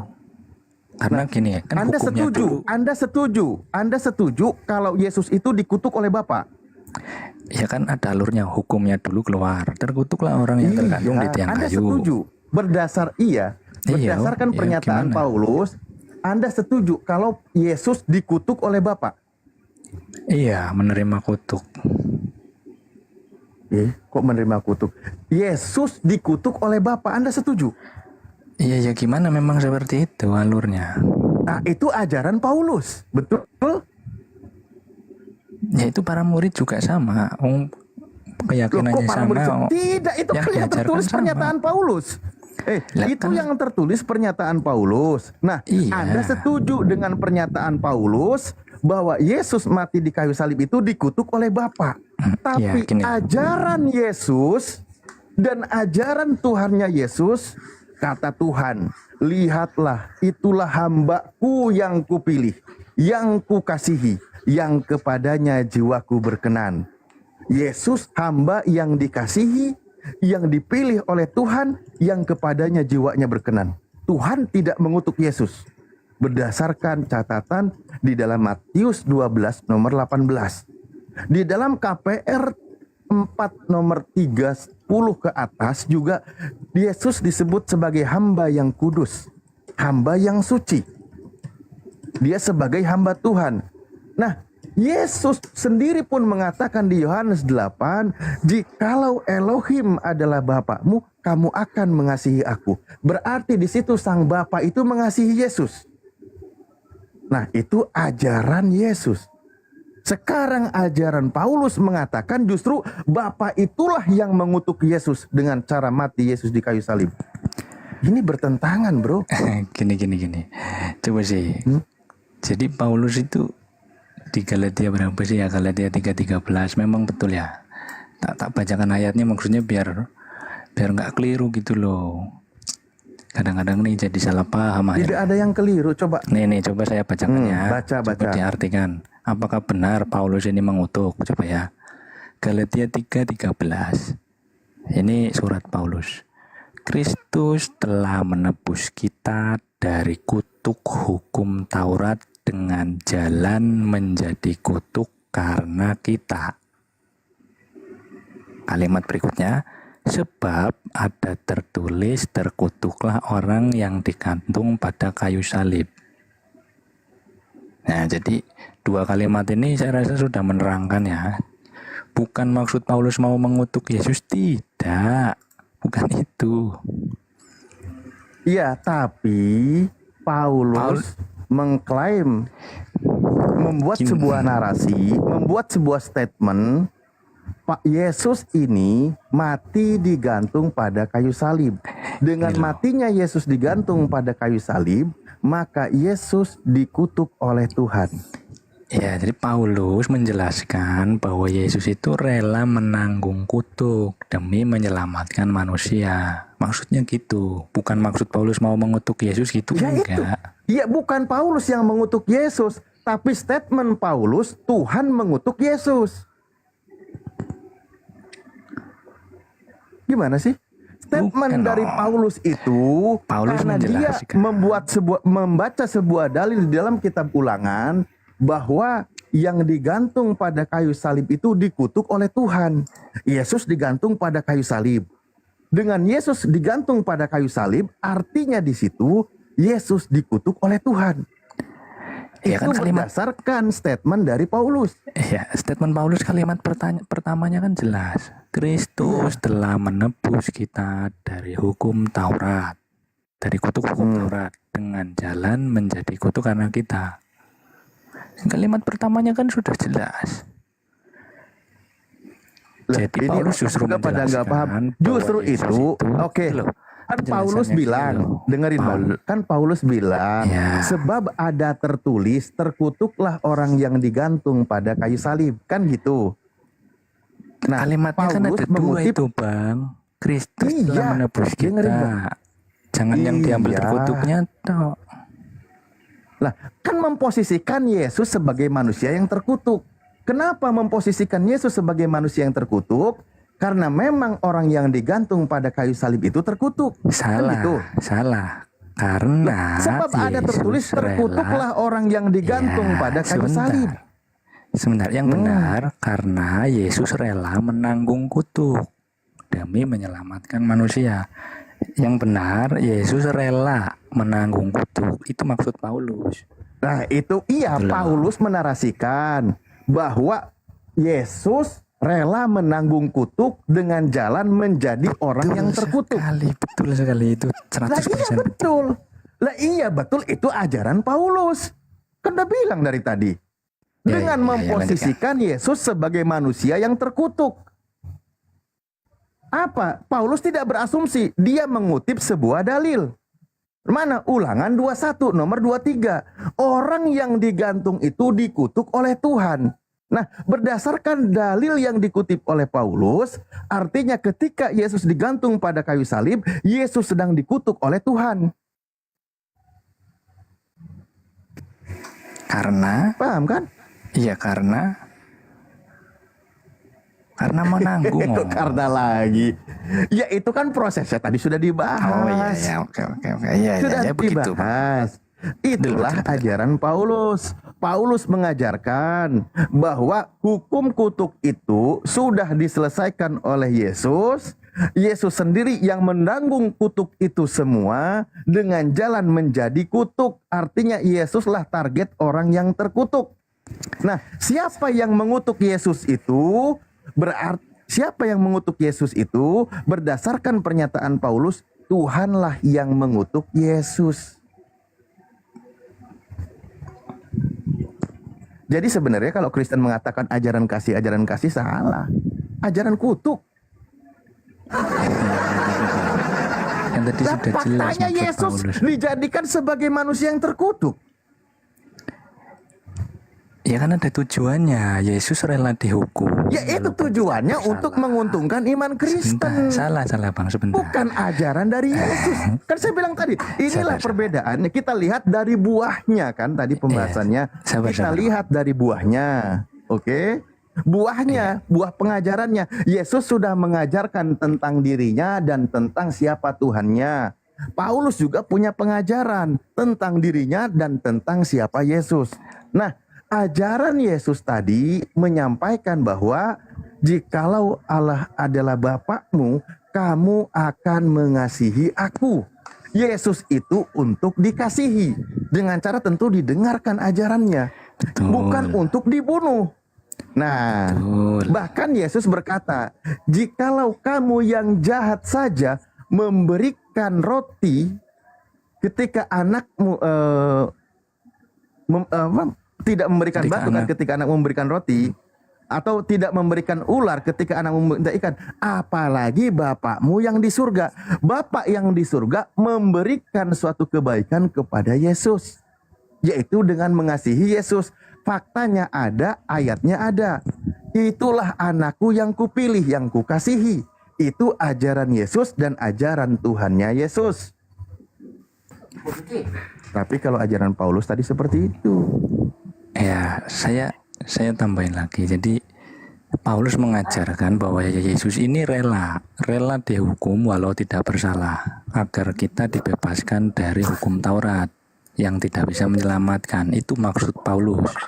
Jadi Yesus mengajarkan jangan fitnah kasih. Yesus lah, jangan Sebentar, fitnah Bang. Yesus. Aku belum. Bentar. Enggak kok bilang rela, kan Yesus sampai sembunyi di Taman Getsemani berdoa bercucuran keringat. Itu bukan rela itu. Lah tadi Bang Alif sudah membaca sendiri narasi kalimat pertama. Kristus telah menebus kita dari kutuk hukum Taurat. Itu statementnya Paulus. Bilang dong, berdasarkan ajaran Paulus. Iya kan saya bilang, Yesus Paulus rela. mengajar. Itu ajaran Paulus. Kita kan Iya, sedang kan membedakan tadi- kedua ajaran ini. Saya kan sudah bilang, Paulus mengajarkan bahwa Yesus rela dihukum walau tidak bersalah agar kita dibebaskan dari hukum Taurat yang tidak bisa menyelamatkan. Itu ajarannya Paulus mengajarkan demikian. Jadi Yesus mengajarkan kasih, Paulus menjelaskan kedalaman kasih itu dalam konteks penebusan dan pengorbanan di kayu salib yang sekarang ini sedang kita peringati. Begitu, Bang. Ya itu tadi ya. Karena di sini kita sama-sama tahu bedanya buah dari ajarannya. Ini kan sedang pembuktian. Bro Admin memang berusaha untuk membela ajaran dari Paulusnya sebagai buah dari pengajarannya dengan mengajarkan memposisikan Yesus itu sebagai manusia yang terkutuk sampai mengatakan karena kutuk hukum Taurat tidak ada yang sanggup. Coba kalau kita merujuk kepada ajaran Yesus, ketika Yesus ditanya oleh orang kaya di Markus 10, di Matius 19 sama poinnya, guru yang baik bagaimana caranya agar aku bisa masuk ke dalam kerajaan surga? Apa kata Yesus? Jangan kau katakan aku baik, hanya satu yang baik, yaitu Bapamu yang di surga. Itu pertama pernyataan Yesus. Jika engkau ingin masuk ke dalam kerajaan surga, lakukan segala perintah Tuhan. Jangan membunuh, jangan berzina, jangan seterusnya dan seterusnya. Berbaik kepada orang tua. Itu semua sudah dilakukan oleh murid-muridnya. Artinya hukum Taurat itu bisa dilakukan. Bisa itu. Kok malah tiba-tiba dikatakan jadi tidak sanggup melakukan hukum Taurat? Ajaran Yesus sendiri mengajarkan justru semuanya sudah dilakukan oleh orang kaya itu. Dan Yesus berkata dalam penggenapannya, jika hidup keagamaanmu tidak lebih baik daripada hidup keagamaan ahli Taurat dan orang Farisi, kamu tidak akan masuk ke dalam kerajaan surga. Harus lebih hebat lagi dari ajaran ahli Taurat. Harus hebat lagi dari ajaran hukum Taurat. Itu ajaran Yesus. Bukan tiba-tiba dihilangkan hukumnya. Itu ajaran Yesusnya. Satu, ajaran Yesus mengamalkan hukum Taurat dan memang orang-orang Yahudi di sana bisa mengamalkan karena mereka berkata, semua itu sudah aku lakukan guru. Artinya mereka sanggup.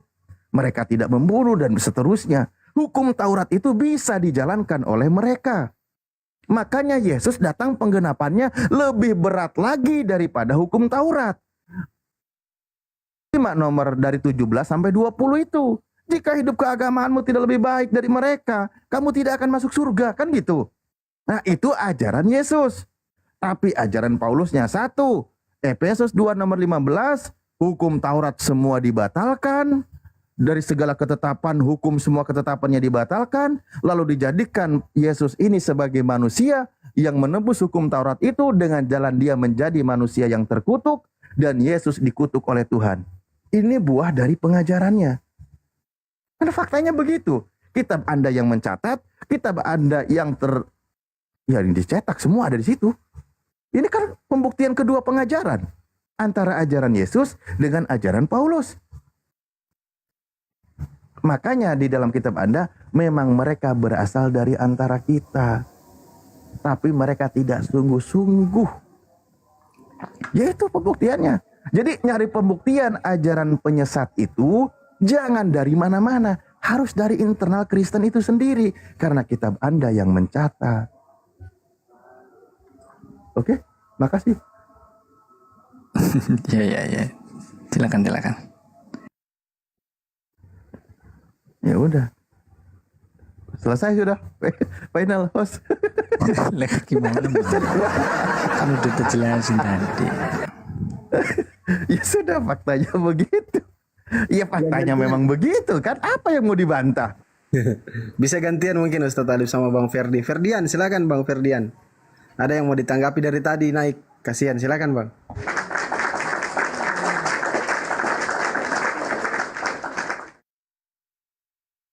Bang Ferdian, jangan tidur Tadi Bang. Ferdian dia mengatakan itu kan Paulus cuma mengutip. Yes, saya bilang justru saya sedang menekankan kutipan Paulus.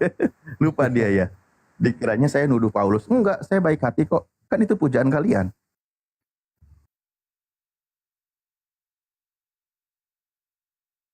Ya monggo yang lain. Bro adminnya sudah cukup katanya. Ayo silakan teman-teman Kristen yang lain, gak usah takut kirim permintaan. Yang Kristen ya, teman-teman Kristen, yang Muslim standby dulu di bawah. Kalau kirim permintaan itu di cancel biasanya kalau teman-teman Muslim, karena kita naikkan teman-teman Kristen. Narasumber Muslim di atas. Nah ini Jeff Colby lagi nih. Allah. Ini lawannya Ustaz Alif memang ini. Aduh.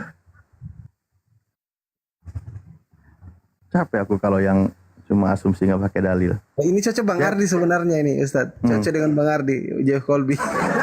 Nggak bisa napas kalau sama Yardi. Selamat malam Jeff Colby. Udah makan belum? Tadi Ferdian tadi kencang itu typingnya. Kenapa di atas jadi terdiam? Iya kayak gitulah memang. Silakan Bang Ferdian. Panggilan kedua Bang Ferdian, monitor. Nah, coba nanti naik kembali Bang Ferdian ya. Saya izin turunkan dulu supaya naik kembali. Silakan teman-teman Kristen yang lain. Silakan Jeff Colby. Tuhan mati akal di mana? Silakan. Iya, ya kalau ngomongin Tuhan mati ya Tuhan bisa mati ya. Tuhan itu kan menurut iman Kristen Tuhan itu hanyalah gelar buat kepada siapa aja yang punya kuasa. Manusia ya Tuhan bisa mati. Tuhan itu gelar bagi iman Kristen, bukan hakikat. Aduh. Ya gini loh teman-teman. Kalau teman-teman mau diskusi sama teman-teman Kristen supaya nggak biar nggak capek gitu loh. Jangan samakan pengertian Tuhan di iman Anda dengan Tuhan di iman Kristen gitu ya. Barometernya apa? Tapi kalau Anda mau menyelaraskan, kita diskusi. Ada nggak standar bakunya? Misal patokannya kita KBBI gitu. Atau KBBI, Kamus Besar Bahasa Bible. Kalau kita pakai KBBI, Abang Alif tahu nggak sejarahnya bahwa LAI sudah menggunakan kata Tuhan, baru KBBI. KBBI itu belakangan. LAI orang Kristen di Indonesia itu pertama kali udah menggunakan kata Tuhan. Iya, karena Alkitab udah KBBI itu belakangan. Jadi orang Kristen dulu menerjemahkan ke bahasa Indonesia untuk kitab sucinya. Oke, jadi duluan yang menerjemahkan kitab sucinya itu adalah orang Kristen. Makanya diterjemahkan bisa nggak kita? Allah. Oke, baik. Kalau begitu, biar kita lebih enak pembahasannya, fokus kepada kalimat aslinya. Yesus sebagai Theos atau bukan? Yesus sebagai kalau Theos itu kan berbagai bahasa. Iya, enggak ke dalam kan kalau bahasa aslinya nggak akan berubah-berubah toh. Saya tanya dulu, Yesus itu Theos atau bukan? Theos dalam bahasa Yunani, Yahweh dalam bahasa Ibrani, Allah dalam bahasa Indonesia. Ada yang bilang bahasa Sunda Theos itu, Pak. Saya tahu itu bahasa Yunani. Saya tanya, Yesus itu Theos atau bukan? Ya udah itu jawabnya. Dalam bahasa Yunani dia Theos. Karena kami itu Tuhan kami itu Allah segala bangsa, bukan Allah teritorial. Itu kurios, bukan Theos. Kenapa sih? Bukan teritorial. Itu batunya teritorial. Kalau Tuhannya batu itu baru teritorial. Nah, kalau batu itu di situ terus dia gitu loh. Gak pindah-pindah gitu. Ya, kalau ada batu pindah-pindah malah takut saya, Pak. Iya. Oke. Makanya kembali itu lagi. Tuhan yang teritorial memang kayak batu dia. Yesus pernah nggak keluar dari Yerusalem? Ya pernah. Kapan dia jalan-jalan ke Indonesia? Jalan-jalan ke Indonesia sekarang udah ada jalan-jalan ke Indonesia. Gimana sih lo? Coba suruh naik TikTok. Temannya Bang Pandi. Jangan ajak kami halu-haluan, Bang. Fokus diskusinya itu pakai dalil. Ada kakak saya. Kalau kau suruh Tuhan mau naik TikTok bisa, Alif. Bang Ferdi. Bang Kores, Assalamualaikum warahmatullahi wabarakatuh. Waalaikumsalam warahmatullahi wabarakatuh. Coba kita tanya, Tuhannya Kristen, Yesus itu bisa nggak ngalahin batu? Nggak bisa. Bisa nggak coba? Gue pengen tanya satu Kristen, bisa nggak Yesus ini ngalahin batu? Kalau nggak bisa ya itu berhala Yesus itu. Kalau orang-orang ini diam, batu-batu ini akan teriak, kata Tuhan. Daripada Yesus. batu Bisa menghapus Tuhan dosa, itu. siapa Nah iya, yang pagan? kenapa Tuhannya setara sama batu, bisa ngapus dosa? Kenapa? Kenapa? Coba. Batu yang penghapus dosa kan punya Terus kalian. kok bisa ada batu? Yesaya 6 itu. Yesaya cipok-cipok batu ngapus dosa itu di Yesaya 6 nomor 7 sampai 8. Coba batu, coba dulu, coba. Yesaya 6 ini lihat anjir. Mana, tunjukkan. Yesus bikin malu aja ngejiplak kemampuan batu. Coba mana, coba. Tuhannya kok ini sekali apa nggak ada moral sekali jiplak-jiplak batu. Nah kita lihat ya Yesaya 6. Iya loh Yesus ini jiplak-jiplak batu. Nah ini lihat ya. Coba tunjukkan. Ia menyentuh Yesaya 6 nomor 7 sampai 8. Ia menyentuhkannya kepada mulutku serta berkata, "Lihat ini telah menyentuh bibirmu, maka kesalahanmu telah dihapus dan dosamu telah diampuni." Gitu. Tunjukkan ayatnya, Anjir malu serius, bubar ini Kristen ini serius. Yesusnya menjiplak batu. Menjiplak batu. Itu menjiplak batu Yesusnya. Bara itu, arti bara. Loh, inilah hanya Yesus itu dia nggak bisa bahasa Ibrani dia itu. Yesus itu nggak bisa bahasa Ibrani dia. Lihat ini ya. Yesaya 6 7 interlinear. Nah, kita buka nih bahasa Ibrani. Bahasa Ibrani supaya paham. Tunggu. Nah, ini kita buka dulu. Iya. Makanya Yesus itu orang Yunani, dia sok-sokan meneruskan Yahudi. Nama Yesus meneruskan Yahudi. Kayu salib apa bahasa yang tertulis? Kayu salib mana ada? Kayu salib mana ada bahasa Ibraninya? Stauros itu. Bahasa Yunani ngapain dipakai? Kok bisa-bisanya orang Yunani menggenapi hukumnya orang Israel ya? Coba kan yang tertulis di atas salib tunggu. berapa bahasa? Lah kalau emangnya kayak Tuhanmu cuma ngapain cuma bahasa Yunani, coba ngapain pakai bahasa Yunani. Nah ini ya, ini ya saya 6 nomor 6-nya ya. Ini kan serapim di tangannya bawa apa, rispah di sini. Ini takia Korintus, Kristen Indonesia bilangnya bara di sini. Nah ini Kristen Indonesia bilangnya bara. Lihat ini bahasa Ibraninya, lihat, having a life call, batu menyala ini. Iya, nih kalau lu nggak tahu, nih definisinya rispah apa sih? Batu panas. Selamat datang di kebenaran. Tuhannya Kristen menjiplak batu.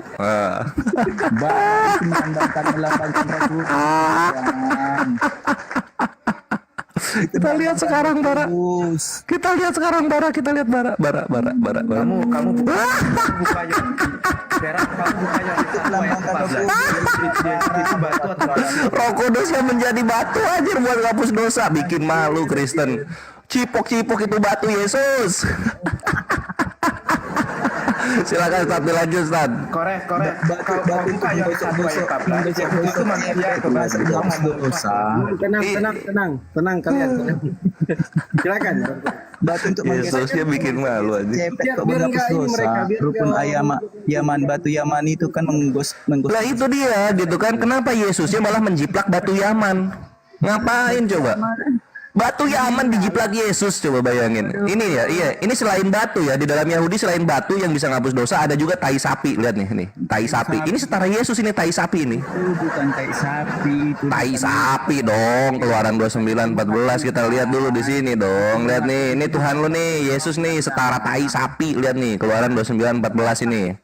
Tetapi daging lembu jantan itu, ini tritunggalnya Yahudi ya, daging lembu jantan, kulitnya dan kotoran itu kan tai kan, haruslah kau bakar habis dengan api di luar perkemahan. Itulah korban penghapus dosa.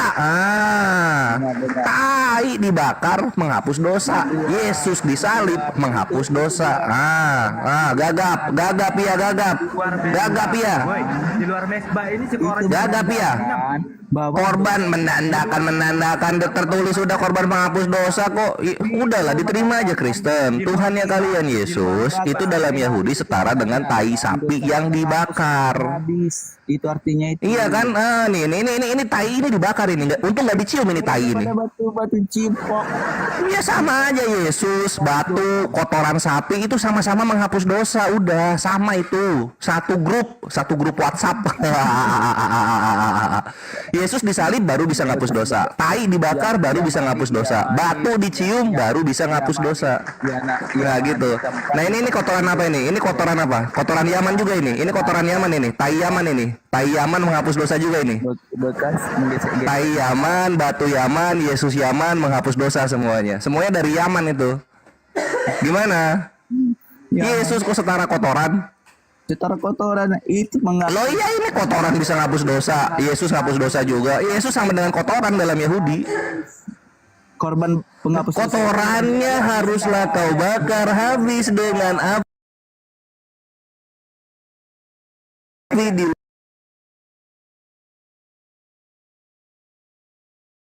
video.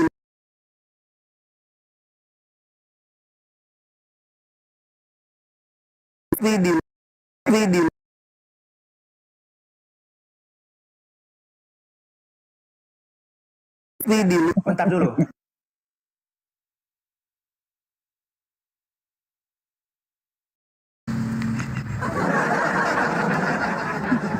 Dikena pembatasan kita, woi. Turunkan semua yang ada di atas komal ini, ada pembatasan ini. La ilaha illallah. Makanya teman-teman Kristen jangan menghujat, menghina. Kalau di attack balik nangis kalian. La ilaha illallah. Tombak kena ini peringatan pembatasan kita. Jadi semua yang di atas komal nggak bisa naik lagi karena ini sudah tamunya nggak bisa lagi naik. Mungkin gitu aja teman-teman yang di TikTok maupun di YouTube. Entar malam insya Allah habis Isya kita lanjutkan lagi. Akun yang Fandi Ahmad 03 lah ya. Sebentar ya, Fandi Ahmad 03 ya teman-teman ya. Nanti kita insya Allah banyak yang live YouTube lagi. Teman-teman nanti di live kan juga. Jangan lupa datang sebentar tap-tap layar. Bantu support tap-tap layar biar komalnya kuat. Ini nggak bisa naik lagi. Nggak bisa naik lagi karena kena pembatasan kita. Ya, yang di YouTube terutama YouTube Zulkifli M Abbas. Ntar malam insya Allah kita kembali lagi dengan Gurunda, dengan Bang Zoma. Kalau beliau masih berkenan untuk naik ngomal, nanti kita lanjut lagi. Kita tutup aja semua ya teman-teman ya. Di Al Alif Channel, di Bang Kores, Bang Ardiansa, Arif, Bang Zuma, kita tutup. Di TikTok juga dengan ucapan doa kafaratul majelis. Bismillahirrahmanirrahim. Subhanakallahumma wa bihamdika asyhadu an la ilaha illa anta astaghfiruka wa atubu ilaihi. Akhirul kalam. Assalamualaikum warahmatullahi wabarakatuh semua kawan-kawan muslim. Nanti bentar malam kita lanjut lepas Isya ya. Semua ya. Assalamualaikum warahmatullahi